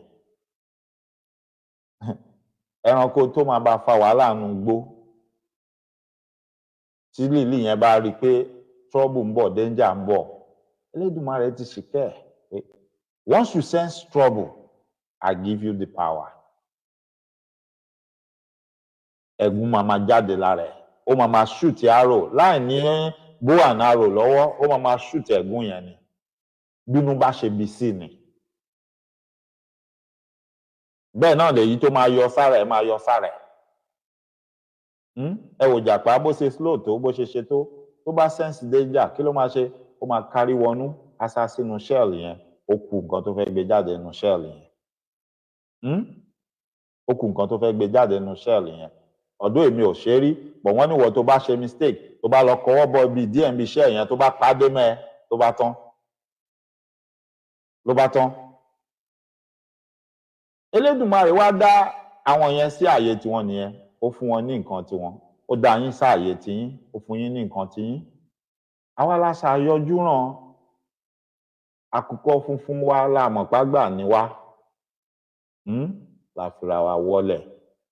Mo rí Ọbásanjọ́ lẹ́nu ọjọ́ mẹ́ta bóyá náà àbíjẹta ó ń sọ̀rọ̀. Ó ní Nàìjíríà ló betray Africa due to poor leadership. But ṣé ọ̀rọ̀ tá à ń sọ kọ́ ló ń padà sí yẹn? But in our own time, it is not Nigeria. It is the Yoruba people, that are making the black people to suffer up till now. Until that day, that we, the Yoruba people, gain our freedom and show to the rest of Africans, but no, it is not Nigeria, it is we. Then we will start making a pathway, and then we will show the whole world, together as Africans, that no, black people, we are not inferior to anybody. In fact, we are the superior race, truth be told. But and then to get ourselves out of it and move on. Idiots, stupid people like Emefiele, idiot and stupid people like his brothers and all his sympathizers, idiot and stupid people, bí àwọn tó máa lọ ń gbowó lọ́wọ́ olóṣèlú lọ dìbò nígbà tá a bá níyẹn kọ́ lọ́rọ̀ wa kàn, wọn ní jẹ́, wọn ní gbà. Òun lèmi àti yín náà la ṣe ní láti ṣe kíni ká sán sókòtò wa kó le. Òun ṣèjà. We need to intensify our efforts. Do more campaign. Yes, be more aggressive in our approach. We are not fighting. We are not acquiring anything or using anything. No, but be more focal. Speak out more. Speak out more. Má sọ pé kò kàn, má sọ pé mi ò mọ̀ ọ̀rọ̀ sọ. Àwọn tó ti sọ yẹn náà ti tó. Okay, help us spread it. Help us spread it. Ẹjọ́ tó fún yín lápẹẹrẹ kan. In Christianity, ẹ rí pé ìgbà tó dáàrin kan tí wọ́n bá ń preach gospel ní Yorùbá, ẹ rí pé wọ́n mú ẹnìkan sẹ́gbẹ̀ẹ́ tí ó máa translate ẹ̀ ní English. It's because they realize pé we need to carry everybody along. Ẹ wo àwọn Mùsùlùmí, wọ́n ní àwọn kan ajánásì. Tí àfáà bá ti ń sọ, ajánásì ó máa reiterate ẹ̀. And then it probably will make it sound funny or loud to where people will concentrate and pay attention. Lílé tó ń ṣàpẹẹrẹ tó ń sọ fẹ́mi àtẹ̀yìn pé those things are reasonable and they are necessary. They are needed. Bẹ́ẹ̀ni, àmọ̀yàn kan tó ń ṣe skit, tó ń ṣe comedy that is acting like bí tàwọn àfáà yẹn. And you see how people love him. You see how people watch him when he comes out. That tells you right there. That's a medium of communication right there. It has nothing to do with religion. It's something that was devised to gain or to capture the interest of people, to make them pay attention. Both religion. And if you look at them, whenever they do that, they capture people's attention. Because if I'm a pastor, I'm speaking in Yoruba, somebody is translating in English. Even sometimes they make it funny. You know, at times some of those people interpreting that you think they don't know the right words to use. They do, but they will use something that is funny just to make you laugh so that you will not forget. Just to make you laugh so that you won't forget. Àwa náà ti láwọn ọ̀gá kan lé ẹ̀kọ́ tán ṣerú ẹ̀ fún wa. Ká lè rántí àwọn point kan tó ṣe kókó. Wọ́n mọ̀ wọ́n á sọ àwọn nǹkan kan tó jẹ́ pé when you hear it, you laugh, it's funny. So you will not forget. Ìjọ tó bá dẹ̀ rántí, àwọn sọ pé okay, nǹkan báyìí là ń ṣe. Topic ni nǹkan tá a sọ ni, this was the key point. And then it will come back to your mind, to your memory. Ẹja tẹ̀síwájú. To somebody that served a nation for 9 good years. My brother is not going to run away. He served this nation for 9 good years. And is this the way you are going to treat somebody that served a nation for 9 good years? To pay him back in this way? This is not fair. We are all Nigerians. So, is it fair or not? Did Emefiele serve you for 9 good years? If you say yes, he did he serve you righteously and judiciously? Or did he just help himself to some of your resources? Because there is a difference between service to humanity and service to self. Lọ́dọ̀ tèmi, ó sáfù ara ẹ̀, àpò ara ẹ̀, àtàwọn fámílì ẹ̀, àtọ̀rẹ́ ẹ̀, àtàwọn kàbá àtàn fi síbẹ̀, àtàwọn Boko Haram, àtàwọn Fulani bandits. He didn't serve me. And neither did he serve my people. Mi ò dẹ̀ nígbàgbọ́ pé ó serve Yorùbá people lọ́dọ̀ tèmi ni o. Well, let me take another tweet. This is from Nipa Effiong. He wrote, "The SSS has recorded yet another point in its long list of infamy and impunity. The show of shame at the Federal High Court in Lagos is a vindication of those of us who have said time and time again that this so-called law enforcement agency is nothing but a political and partisan tool in the hands of every occupant of Asari Rock. It is very disgusting to see the crude desecration of the Federal High Court in Lagos by the SSS. The court ordered that Emefiele should be remanded in the correctional center, but the reckless and lawless SSS, in its usual character, went after Emefiele in flagrant violation of the order of the court. Such despicable sight should not be tolerated in a constitutional democracy. Mr. Tinubu retained Mr. Bichi as the DG of SSS because Bichi is ever willing to deploy the agency to witch hunt Tinubu's perceived political foes. When Godwin Emefiele was suspended as the CBN governor, many Nigerians wrongly assumed that his suspension was aimed at holding him accountable for his terrible monetary policies and any infraction he may have committed under the corrupt Buhari regime. However, all that the government has been able to come up with so far are two ridiculous and dubious charges of illegal possession of firearms, while Asari Dokubo, who has publicly displayed assault rifle, is busy raising a private army and walking freely. The SSS shamelessly went after Emefiele over possession of primitive guns. Tinubu must accept responsibility for the invasion of the court. The judiciary is now at the mercy of a lawless agency of executive arm of government. I call on the judiciary to rise up and defend its integrity and independence." You heard everything this man wrote, but look at his name. I'm sorry, I have to point this out. His name is Emefiele Effiong. He's of the Igbo descent, right? Omo Igbo ni. Now, to him, òun ò rí bí pé Emefiele ṣẹ̀ṣẹ̀. Tẹ́ bá lọ wo content comment ẹ̀ àti gbogbo ohun tó ń drive at nígbà tó yẹ pé wọ́n fìyà jẹ lórí àìṣẹ̀. But láàrin èmi àtẹ̀yin, ṣé Emefiele ṣẹ̀ àbí kò ṣẹ̀? Now, they might be charging him wrongly pé firearms nǹkan kan. No. This same Emefiele Effiong, where was he? Nígbà tí wọ́n lọ raid ilé olóyè Chief Dr. Sunday Adéyẹmọ Ìgbòho. Why didn't he write such comments? Ṣé wò sí lára àwọn tó ń yọ̀ tó ń dunnú pé ṣèbó sọ pé òun ní kinní kan ò lè ṣẹlẹ̀, ó ṣe sá lọ, right? But nísìnyí, òun jẹ́ ọmọ Igbo and possibly bóyá lọ́yà ni. Ọ̀rọ̀ wa kan Emefiele ń sìn, ó ń kọrú statement yìí. Ẹ̀sùn kí ni wọ́n fi kan àwọn ọ̀pọ̀lọpọ̀ èèyàn tí DSS mú? Is it not the same thing náà máa ń ṣe? Ẹlòmíì gan tí wọn bá bọ́n lẹ̀, wọ́n á lọ wá bọ́n kó jọ, wọ́n á kó lẹ̀, wọ́n á ní àwọn nǹkan táwọn bá ń lẹ̀ ní, nǹkan táwọn arrest ẹ̀ fún ni. I mean, it's a common thing.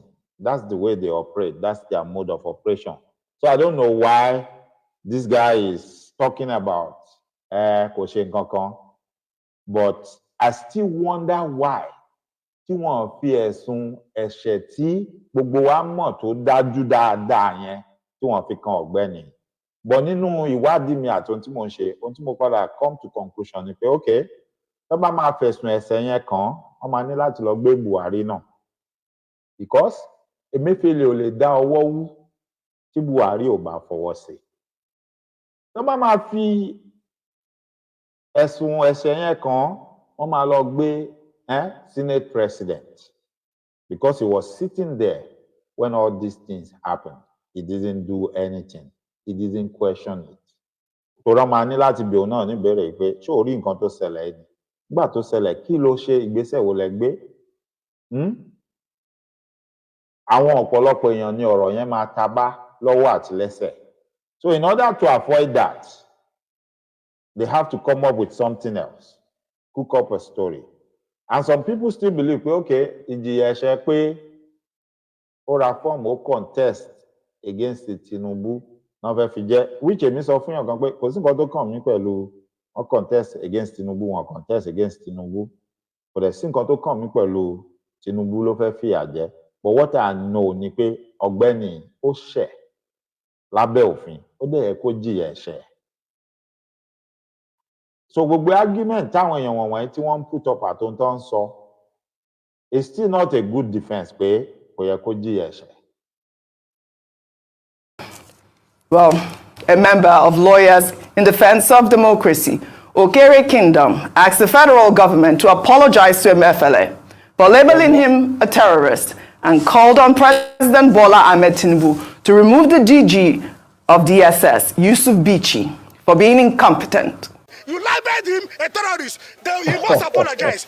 Then we ask, you are charging him for possession of firearms when Dokubo, Asari Dokubo, is displaying his AK-47. Have you arrested Asari Dokubo? Recruiting militants, threatening to kill the entire Southeast people. You have not arrested him because he's doing your own bidding. Now you are coming to arrest Emefiele for possessing firearms. What about the bandits in the bush, in Sambisa? What about the bandits along Kaduna, Abuja-Kaduna Road? How many of them have they arrested?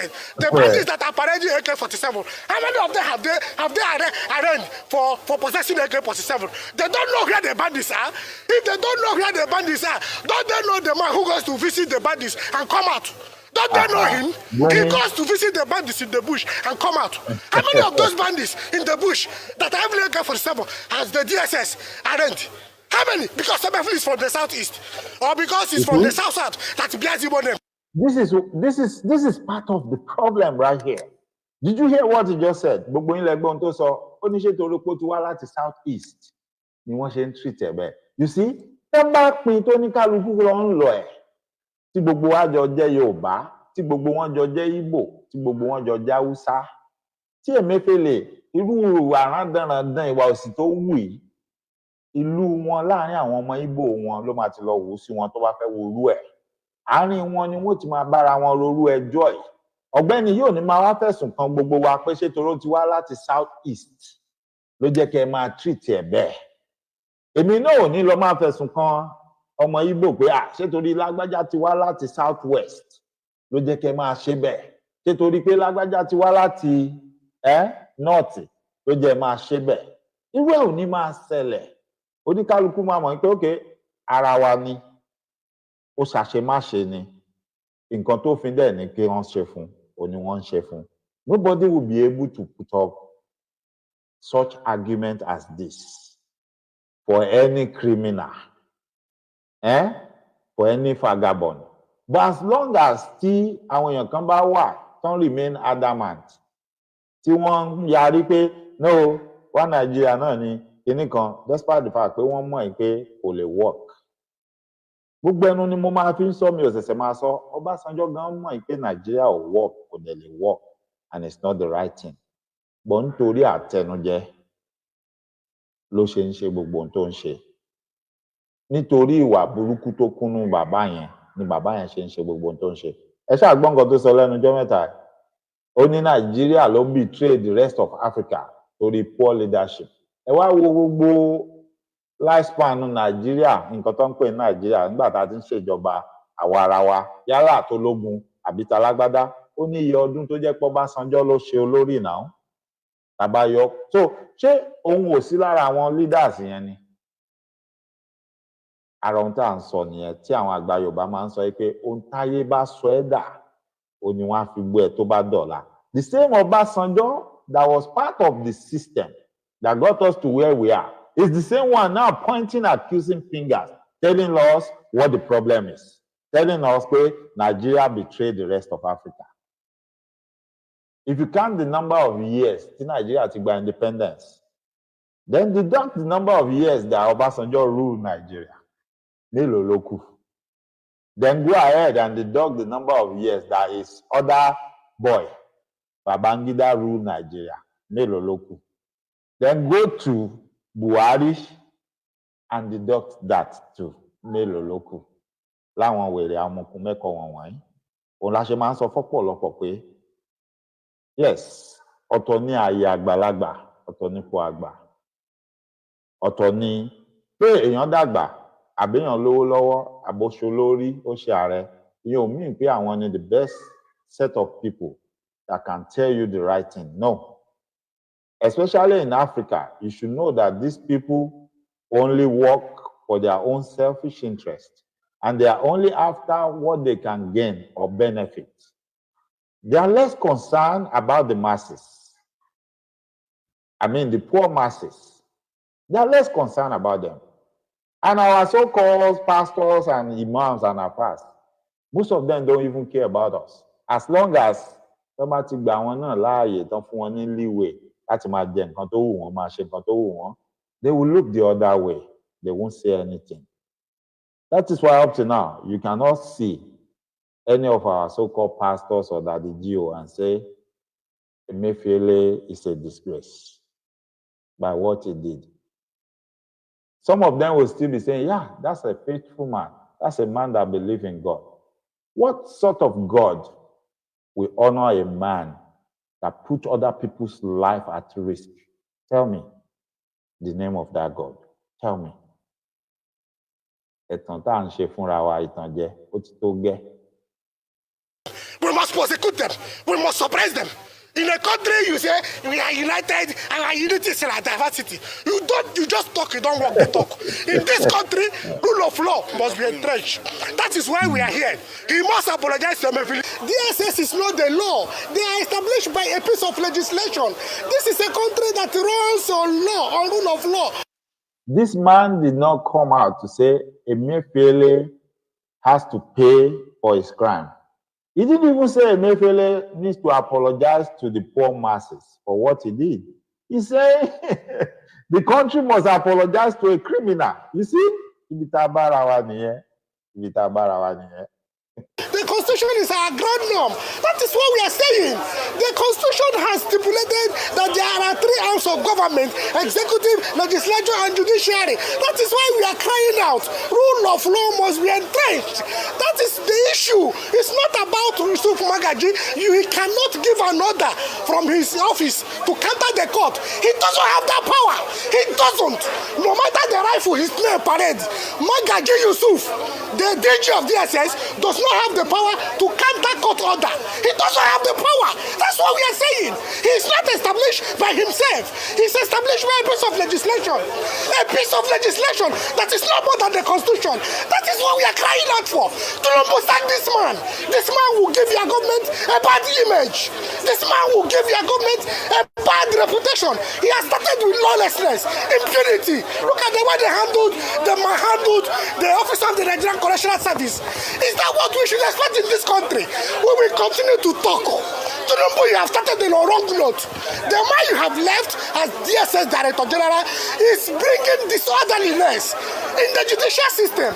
He's desecrating the institution. Remove him, he's incompetent. Let me take one more. I know Kingdom was here earlier this morning. I'll take a final tweet from Kalu, who wrote, Emefiele brought this all on himself. Don't blame politicians for wasteful spending. It's their default setting. Emefiele, however, was protected by law. But he not only broke the law that protected him, he actually ran for office. Yes, it has been done. But he gambled the office of the central bank governor for political favor and lost. Today, he's dressed like a priest with a holy book, a teachable moment, not to mock, but to learn. There are many Emefiles locking, waiting, seeking who to devour for vainglory. God help us all not to be too tempted. P.S. Don't get me wrong. This trial is a farce. Their objective is to run out the 10 o'clock on Emefiele because legally the president can't remove and replace him before his term is up. The DSS can only do this because to the international financial community, Emefiele is not an independent central bank governor, but a politically exposed person. If Emefiele remained within the confines of the CBN Act and got arrested, Nigeria would have been blacklisted from the credit markets. Fine. I mean, a lot. You see, and to comment, Omon Kantonso, and he understands the game. He knows what is going on. But apart from that, only Emefiele should have been arrested and arraigned the right way, not the way they did it. He should have been arrested and arraigned the right way. It's simple now. People died based on what he did. So what is the problem? But like I said, because a lot of heads will have to roll if they have to treat the case the way it should be treated. So they are trying to avoid that. They are still trying to pacify some of the cabals. That is why they cannot, charge him on the right offense. But they have to do what? Come up with something so that they can just get him all alone by himself. And that is what you are saying, what you are seeing right now. That's why they are having problems. To say as regards this, and Kalu has also put in a dimension to this as regards the political dimension. And I think we have also said many things hitherto as regards. And I think out here, when that issue was brought forward as regards running for president, my condemnation was clear, my position was clear as regards that, because monetary policy is something else, presidency is something else. And, even despite the fact that some people try to put a lot of argument forward, I took a very strong stand on that matter. But what we're talking about here is the rule.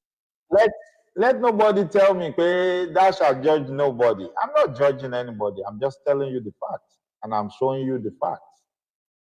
This man is a criminal. It's a disgrace to Christianity if he calls himself a Christian. You and I knew that. This man did some things that led to the loss of lives, that led to some people stripping themselves naked in the public. So I don't see how you want to justify it, that God wants somebody to do this. No, I don't know that God. I don't know that God. And I don't know or see how you can prove to me or convince me that it is okay. I don't know. Rule of law. Absolutely. The fact that the rule of law is constantly desecrated in the country. And Emefiele is not the first issue. There's another one already pending, the case of Bawa, that nobody has said anything about. So we have cases like this, that the DSS fragrantly breaks, the rule of law. A judge has ruled something, they go contrary, and we see all the commotion, the tussle, the calisthenics, call it whatever name. But the question we keep saying is, and this is to President Tinubu, you fought for democracy in this country. You mobilized. Abacha was the tyrannical dictator then. Why can't we allow the rule of law have a foothold in our country? Why will the DSS be above the laws of the same land you fought for? What the DSS is doing at this point in time, please, can you point out to me how it's different from the flagrant disrespect for the rule of law General Sani Abacha did in his time? Absolutely. Dr. Abati, Kingdom has called for the replacement of DSS DG. We saw Emefiele's... and that is why campaigning, he told us hello for Kambale. The hello for Kambale, yes, the hello for Kambale that he told us is that he will restore hope. What he's doing now is like returning us to the past. Under President Buhari, that was when this was common. This is not new. Yes. The DSS will arrest people, they will take them to court, they will arraign them, and then right in the court premises, they will rearrest them again. So it's after a pattern. So where is the hope of the common man in the judiciary that the Tinubu administration is restoring? I mean, what's his name? Kingdom Okere is not in a position to dictate to the president of Nigeria who to hire or fire, saying you should sack Bichi and all that. That's beyond them. That's overzealous. But the president has a responsibility to ensure that agencies of state do not misbehave and violate the rule of law. You cannot say the order of a magistrate court is superior to that of a high court. And they kept saying in the reports that order from above, who is that character? Who gave that order from above? Dr. Bati, all we call and then the CBN governor is being charged for possession of firearms and all that. Absolutely. If you recall, it was the same thing they did to former National Security Advisor, Colonel Sambo Dasuki. Yes. Everybody was talking about Dasuki money, security money, and all that. The only thing he was ever charged for was for illegal possession of firearms. Nobody knows what it is. Absolutely. Exactly that happened. All right, Dr. Abati, we have to take the story. Bàbá mi Jaya, ẹ káàbọ̀ sórí ètò ẹkùjọ́ mẹ́ta. Ẹ ṣé gan ni Ọlọ́run á pọ́n yín lé o. You are welcome, sir. Because it relates to our story. We'll take our final story. Former militant leader Asari Dokubo has made headlines again. This time, he won the governor of Rivers State, Sim Fubara, in a video that has now gone viral, to stay clear of his business. Otherwise, he will be dealt with. Dokubo was reacting to claims that the governor has given marching orders to the Nigerian military in the state to clamp down on his newly inaugurated militia. Put on well, made them fear, made them hear. Same in the when Nnamdi Kanu put 100 million bounty for a Oga head.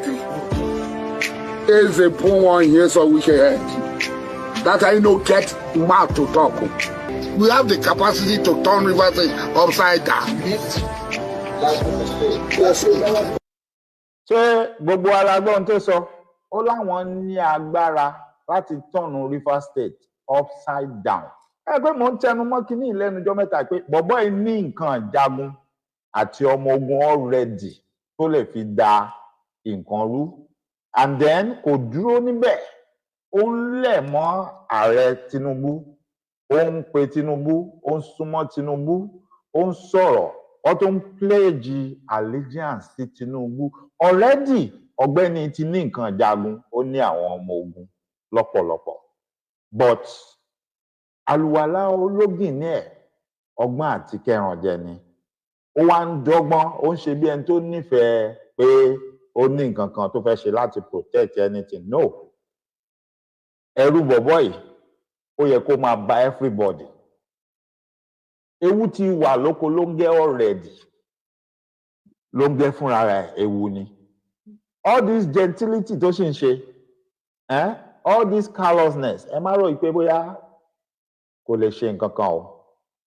Bẹ́ẹ̀ ni, tí wọ́n bá fojú di, tí wọ́n bá gbà láàyè, ṣe rí pé ìhàlẹ̀ yẹn ti ń bẹ̀rẹ̀ díẹ̀díẹ̀, and then egungun yẹn ti ń gùn díẹ̀díẹ̀.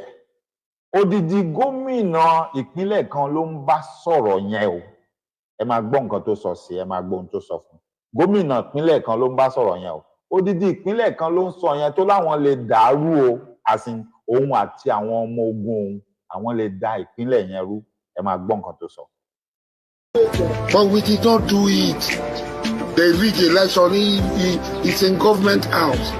The person where they beat that drum with her, making the wood where they beat drum, the stick where they can't beat drum. Sometimes they break. We no look for in trouble or make himself no look for our trouble, because if he look for our trouble, he go.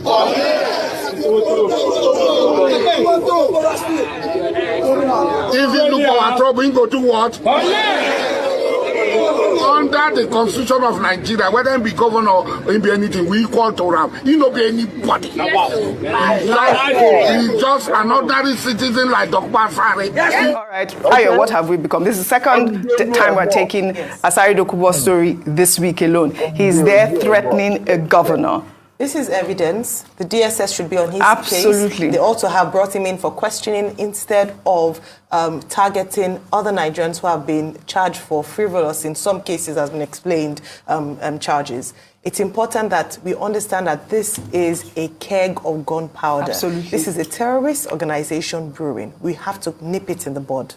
The video is out there. Yes. Asari calls himself Dr. Asari. Yeah. I don't know where he got his PhD from. All kinds of people call themselves doctor. But he was quoting the Constitution. He's quoting the Constitution wrongly. Dr. Asari, as he calls himself, is not equal to the governor of Rivers State. For example, the governor of Rivers State has immunity under Section 308 of the Constitution and is governor of the state. Does Dr. Asari, as he calls himself, does he have immunity under the Constitution? That's one slight difference that I think we should point out to educate people who may be speaking out of ignorance. Absolutely. Fine. The video is out there. They have not gone after non-state Asari, actors Dokubo, and ex-militants like this will not have the chance if only our government is responsive and stops things like this. Absolutely. But you see, the DSS will never see this one. And that's why it's enjoying its turn. Turn by turn.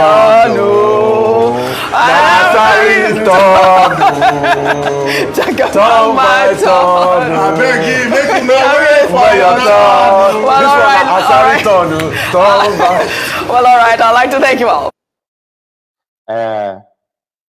Asari Dokubo, lẹ́gbọ́n yẹn. Bàbá mi Ìjayà General. Yes, I saw your comment. We have no fear for Dokubo. Baba, please, he's a scammer. Baba, no fear. Baba, bẹ́ẹ̀ ni, kò sí bẹ̀rù fún ọmọ Akin. But my only concern is this. Ṣé odò téèyàn bá fojú ré lọ́pọ̀lọpọ̀ ìgbà béèyàn ò bá ṣọ́ra Ọlọ́run má jẹ́ kó gbé èèyàn lọ kí má sọ mọ́ ṣe máa ń sọ rẹ́nu mi dàṣẹ láṣálẹ́ yìí. Tí èèyàn ò bá lágbára gan tó bá jẹ́ ọ̀lẹ tó bá fààyè gbà tó bá kó nǹkan jagun nǹkan agbára jọ ọ̀lẹ lè padà di alágbára. Òun là ṣe ní dákẹ́ la ṣe ní láti máa fẹnu kún. Ṣé rí ọ̀pọ̀lọpọ̀ ìgbà àwọn nǹkan míì wà tá a máa ń fojú di tá a máa rò pé ẹni tó wà ń díẹ̀ àbẹ̀ ẹni tó wà ń bẹ̀ ó gbọ́n gan. Just like ìbáwọn èèyàn kan sọ fún wa master politician ni bàbá Tinubu, political calculator ni wọ́n, and I agree. I have no argument on that. But at the same time, ṣé bàbá yẹn ti calculate rí tó miss àbí wọn calculate? He has. Even ilé ìtàn ṣe lọ́wọ́lọ́wọ́ ìgbọ̀n calculation wọn right at all. Now, tíru Asari Dokubo yìí, as we all know, pé vagabonds in power ni gbogbo wọn. And every one of them parading the corridors of power, they are all miscreants, vagabonds, like Fela said, PIP, vagabonds in power. Ẹ ti rí bí Asari Dokubo lemọ́lemọ́ bó ṣe ń lẹ̀ pẹ́típẹ́tí mọ́ Ààrẹ Bọ́lá Ahmed Tinubu. Ẹ ti rí gbogbo ohun tó ń ṣe, ẹ ti rọ́wọ́ tó ń gbé, ẹ dẹ̀ ti gbọ́ nǹkan tó sọ sẹ́yìn. Number one, ó kọ́kọ́, èmi ò sọ pé gbogbo àwọn ọ̀gá ológun yẹn pé iṣẹ́ ọwọ́ wọn mọ́ àbí wọn perfect. Ó kọ́kọ́ attack wọn, ó láwọn ni wọ́n ń fààyè gba gbogbo nǹkan tó ṣẹlẹ̀. Ó ní kí ààrẹ kó ṣe kíni, ó ní kó do away with them. Ó wá chip kinní kan in tó yẹ pé ẹni tí ò bá farabalẹ̀ ẹ lè sọ pé ọ̀rọ̀ òmùgọ̀ ló ń sọ kò ṣeé ṣe ẹ̀rọ aṣèrè ni. Bọ̀ tá a bá dákẹ́ tí ààrẹ náà bá ṣe bí eré tí wọ́n lọ gba nǹkan tó sọ pẹ̀lú bó ṣe ń súnmọ́ wọn bó ṣe ń sọ̀rọ̀ pé ẹ gbé gbogbo iṣẹ́ ààbò àwọn kinní ẹ gbé lé mi lọ́wọ́. Number one, nǹkan tí mo fẹ́ jẹ́ kẹ́ ẹ mọ̀ ni pé tó bá gbé ààbò lé lọ́wọ́ pé ok a ti mọ̀ ẹ́ ó dà pé ó láwọn ọmọ ogun ṣe kinní ó yá àgbè fún ẹ. Ó ní instead tán fi ń gba machineries tó ń ṣọ́ gbogbo àwọn oil company àbí oil magnate bí àwọn Shell, Chevron gangan, àwọn foreign experts àbí tán fi ń gbà wọ́n láàyè káwọn fúnra wọn kan kó machineries tí ó máa sọ wọn wá pé ó ń fẹ́ kán sọ di òfin pé òun àwọn ni káwọn máa ṣiṣẹ́ yẹn. Àǹfààní tó máa bá ru nǹkan bẹ́ẹ̀ dé ni pé ìjọba máa ní láti gbà á láàyè kó máa kó nǹkan ìjagun jọ toró máa lóun ní ìdí ẹ̀, which means ó máa kó papọ̀ mọ́ èyí tó ti nílẹ̀. Àbíjọba fúnra wọn máa agree pé àwọn máa supply ẹ̀ ní arms and ammunitions, wọ́n á dẹ̀ máa sanwó fún un. Now gbogbo nǹkan tó bá kó fún un, nǹkan tó bá sọ ni wọ́n máa gbà. Tó bá wá stockpile ẹjọ́ tó kó síbì kan, just like bó ṣe ti ń threaten ìlú ò tí ì pín, wọn ò tí ì ṣe nǹkan, ó ní kán jẹ́ káwọn Ìgbò kán jẹ́ kán máa lọ. Ó ní tán bá wá lọ kán jẹ́ káwọn máa wo ibi tí wọ́n á fò gbà kọjá, pé kò síbi tán fẹ́ gbà tí wọ́n ní gba orí ilẹ̀ ìjọ kọjá. Kò ní ìdí láti sọ fẹ́ anybody pé ohun tó ń ní lọ́kàn, èrò ọkàn wọn ni pé plane wọn tó bá fò àwọn ò mọ̀ jábọ́. Kí ló fún gbogbo wa ní ìdánilójú pé kò lè ṣe the same thing náà fún Yorùbá tí wọ́n bá gbà láàyè tó bá kó nǹkan àjagun jọ? Kí ló fún wa ní ìdánilójú àbí àǹfààní pé ẹ ṣé ìyá mi Adéníkẹ́ Ṣólóyè, ẹ ṣé gan ni ẹ káàbọ̀. Ìyáàfin Mariam Onífádé, mo kí yín, ẹ káàbọ̀, thank you so much. Kí ló fún wa ní ìdánilójú pé bọ̀bọ́ kì í ṣe ọgbọ́n ló ń dá láti wọ olóyè Bọ́lá Ahmed Tinubu lára láti lo àǹfààní yẹn? Ẹ rántí pé gbà tí Jonathan wà ń bẹ̀ bó ṣe tó kó àwọn nǹkan ìjagun, ọ̀pọ̀lọpọ̀ nǹkan tẹ́ rí tán kó jáde yìí, most of them they acquired them during Jonathan. Bí wọ́n ti ní tẹ́lẹ̀ kí Jonathan tó débẹ̀, bọ̀ ìgbà tí Jonathan débẹ̀ wọ́n ní opportunity láti acquire and stockpile a lot of arms and ammunition. Gbogbo èèyàn tó bá rántí, tẹ́ bá ń fọkàn bá news lọ, ìgbà kan wà tán máa ń mú àwọn ọkọ̀ ojú omi kan àtàwọn kọ̀ńténà kan tí wọ́n ní wọ́n bá gbogbo nǹkan ìjà olóró bíi ìbọn àti àwọn àdó olóró nǹkan kan nú ẹ̀ tí wọ́n á ní wọn mẹ́ni tó import àbí tó gbé wọlé. Tẹ́ bá rántí dáadáa, ẹ sì máa bira yín títí dòní pé bo ni gbogbo àwọn kinní yẹn wọlẹ̀ sí. Ìwọ tá bá ń sọ fúnra wa pé níbo ni àwọn Fúlàní wọ̀nyí ti rí ìbọn, níbo ni ìbọn gbà wọlé, ara àwọn nǹkan tán náà rí ńgbà yẹn tán sọ ńgbà yẹn tí wọ́n padà sọ bí tán yọjú ẹ̀ sí, ó náà lẹ ń rí lọ́wọ́ àwọn Fúlàní yẹn. Àwọn ìbọn tán import wọlé ńgbà yẹn àtèyí tí wọ́n rí ní pọ́ọ̀tù tí wọ́n ní wọ́n sísì àtèyí tí wọ́n rí, òun lẹ ń rí lọ́wọ́ àwọn Fúlàní yẹn. So tí a bá dákẹ́ gẹ́rẹ́gẹ́rẹ́ tí igi mú ẹlẹ́dẹ̀ Asari Dokubo tó bá wọ gbà tó bá kó nǹkan ìjagun jọ, ẹ má jà tanra wa. Ọ̀pọ̀lọpọ̀ ẹni tó pe rẹ̀ lólè, tó ń káyàn mọ́, tó ń gba nǹkan lọ́wọ́ èèyàn, àbáwọn tó ń pàdé èèyàn lérònà lórí highway tí wọ́n ń sọ pé mú fóònù ẹ wá, mú calculator ẹ wá, gbé wallet ẹ wá, kó gbogbo owó tó wà lọ́wọ́ ẹ wá. Bí lè bá dá, ọ̀pọ̀lọpọ̀ wọn lọ́mọkùnrin wọn lè kojú ọ̀pọ̀lọpọ̀ wa. Ṣùgbọ́n ohun tó máa ń mú ìbẹ̀rù bojo bá ọ̀pọ̀lọpọ̀ ni pé ohun tó ń gbé dání jágàmù. Ìwọ tó fẹ́ kojú wọn ò mú nǹkan kan dání, tó bá wá jẹ́ ní tó lájẹsára tó dára ẹ lójú. Lẹ́rọ̀wọ́ lẹ́wọ́lẹ̀ ló ṣe gbogbo ohun tó máa ní kó o ṣe. Ọ̀pọ̀lọpọ̀ àwọn sójà tán máa ń mú wa lọ́nà tí wọ́n ní ká mọ yí nínú eruku, ẹ wọ bàtà sójà, ó wọ sọ̀kan ó jẹ́ aṣọ sójà. Tá a bá ní ká jọ máa bára wa pò lọ́mọkùnrin sọ́mọkùnrin, wọn kápá wa, àmọ́ aṣọ ìjọba tán wọ̀ àti nǹkan tán kó dání, nǹkan ìjà olóró tó wà lára wọn, ló ń bá ọ̀pọ̀lọpọ̀ lẹ́rù. Àti kojú Asari, ṣé Asari gẹ́gẹ́ bí ọmọkùnrin bó bá lóun ń ṣe nǹkan sára òun ní nǹkan, àìmọye èèyàn náà tó ní nǹkan lára. Ṣùgbọ́n gbà tọ́wọ́ ẹ̀ bá ba gbogbo àwọn nǹkan èròjà olóró ìjagun àti kojú ẹ̀ lẹ́ni tí ò bá nírú nǹkan tó ní lọ́wọ́ yóò lágbára, kò ní dẹrùn. Òun là ṣe ní dákẹ́. Àyádẹ̀ tí ń fò, agbára tí ń gùn, ṣẹ́ rí bó ṣe ń lérí mọ́ gómìnà ìpínlẹ̀ kan. Ó ní kò sí nǹkan kan tó jẹ́ tóun náà ò jẹ́. Ẹ jẹ́ n fún yín lápẹẹrẹ. Ó dàbí ohun tí àwọn Boko Haram tó ń ṣe nílẹ̀ Haúsá ni. Bàbá mi ni yóò West Side, ẹ káàbọ̀. Mo rí yín bẹ́ẹ̀ dúró re bàbá mi. You are welcome, sir. Ẹ lè padà wo ètò láti bẹ̀rẹ̀ àti ẹ̀ ní pẹ́ round up mọ́, mo ti ń round up báyìí náà.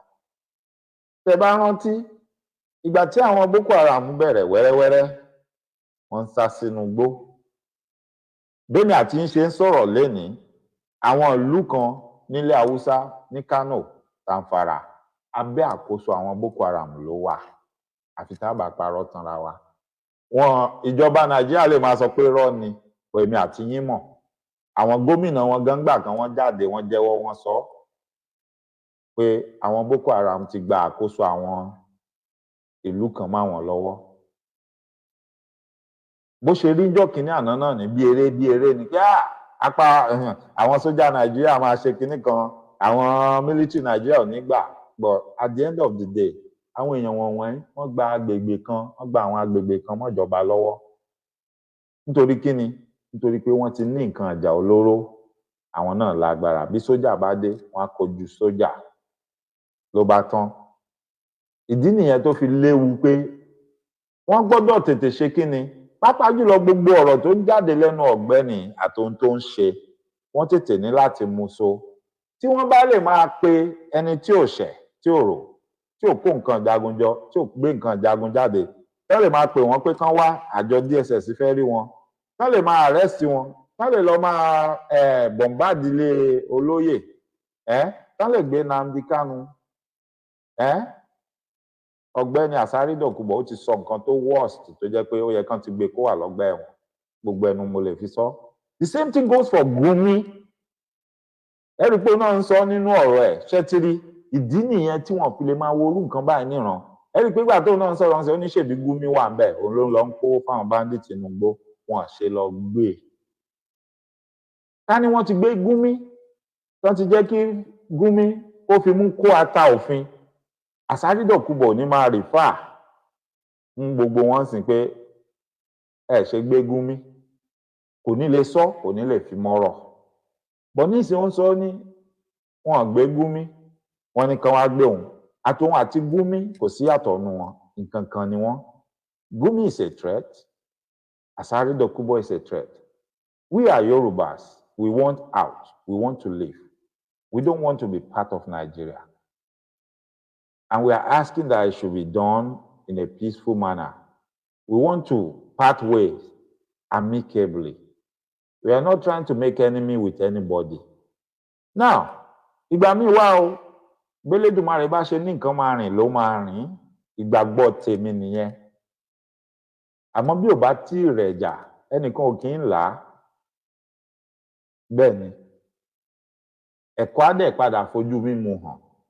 Àtọjú àti mú kò séyìí tí ò ṣe gbé sáré ṣùgbọ́n èèyàn ò gbọ́dọ̀ máa kú lẹ́ẹ̀dẹ́kú at the same time ẹ má jẹ́ alájú wa lẹ̀ kán lọ máa rú àwọn kan lágbára tán lè wá fẹ́ jẹ́ wàhálà àti kànáńjàngbọ́n sí wa lọ́rùn lọ́jọ́ iwájú tí àkókò tí situation bá arise pé adé bẹ́ẹ̀ and we have to go that route a lè gbà káwọn èèyàn kan ti ní superior power already wọ́n ti ní bá a tún lè gbà kán tún máa ró wọn lágbára sí kí wàá la lè ṣe àkúkú lè lọ mú ìjọba náà ló lè mú ìdí nìyẹn tá a fi máa pariwo because at the end of the day bá a bá sọ̀rọ̀ tá a pariwo ká máa rán ọ̀rọ̀ ẹ̀ lẹ́nu gbogbo gbà wọ́n lè pretend bí páwọn ò gbọ́ àwọn ò rí wọ́n á dẹ̀ ní kò sẹ́ni tó sọ pé ó ṣe nǹkan kan náà àbí ẹni tí ò ṣe nǹkan kan tí ò dẹ̀ sẹ́ni tó ló ṣe nǹkan kan wáyé táwọn máa lọ mú yes a lè pariwo tílẹ̀ máa fi sú táyé ó fi parẹ́ kán máa mú but at least we will know pé we did our own part we want them and we want them and then we show them what is doing wọ́n rí but wọ́n máa pretend pé àwọn ò rí ó dàbí ọ̀rọ̀ Oyènúsì tá a sọ ń jọ̀wọ́ ṣé àwọn òbí ẹ̀ ṣé ìyá ẹ̀ ṣé kò mọ̀ gbóúnjalè ni ó mọ̀ náà that was why nígbà tó yá ọmọ nìkan pé ìyá òun wá fẹ́ sọ̀rọ̀ sí létí ó gé létí jẹ yá ìwọ ló jẹ́ mọ̀ gbóhun tí mò ń ṣe yóò dá tó ń gbà míì téèyàn bá rí nǹkan a máa assume pé àwọn ẹni wọ́n gbọ́n wọ́n mọ̀ gbogbo nǹkan yes wọ́n mọ̀ but at the end of the day wọ́n máa gbọ́n mọ́ wa lọ́wọ́ wọ́n á pretend wọ́n á ní no we didn't know we didn't see it báwo lẹ ṣe máa assume pé a mọ̀ everything àbá rí everything báwa náà ó lè point out sí wọn pé tẹ́ ẹ̀ bá rí àṣà pariwo àṣà ń sọ Asari Dokubo lọ́dọ̀ tèmi wọ́n ní láti mú bọ̀bọ̀ yẹn so they need to get him and put him where he belongs or tell him wípé kó stop gbogbo nǹkan tó ń ṣe yìí kó dẹ̀ wá bí lọ́wọ́ sí. If Asari Dokubo can threaten the governor of Rivers State, then Asari Dokubo can threaten governors in Yoruba land. Torí tó bá bẹ̀rẹ̀ láti Rivers State tó bá yá yóò bá débì kan ó máa dọ́dọ̀ wa nílẹ̀ Yorùbá náà. Igi gọgọrọ má gùn mí lójú àtòkèrè náà ní olójú tí jíjìn ti mú gbé ta.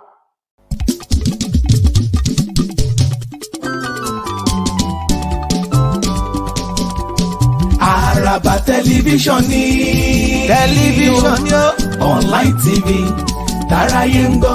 Àràbà tẹlifíṣàn ni ó online TV táwọn ayé ń wo. Ẹ̀tún gbẹ̀kẹ̀ ń gbọ́.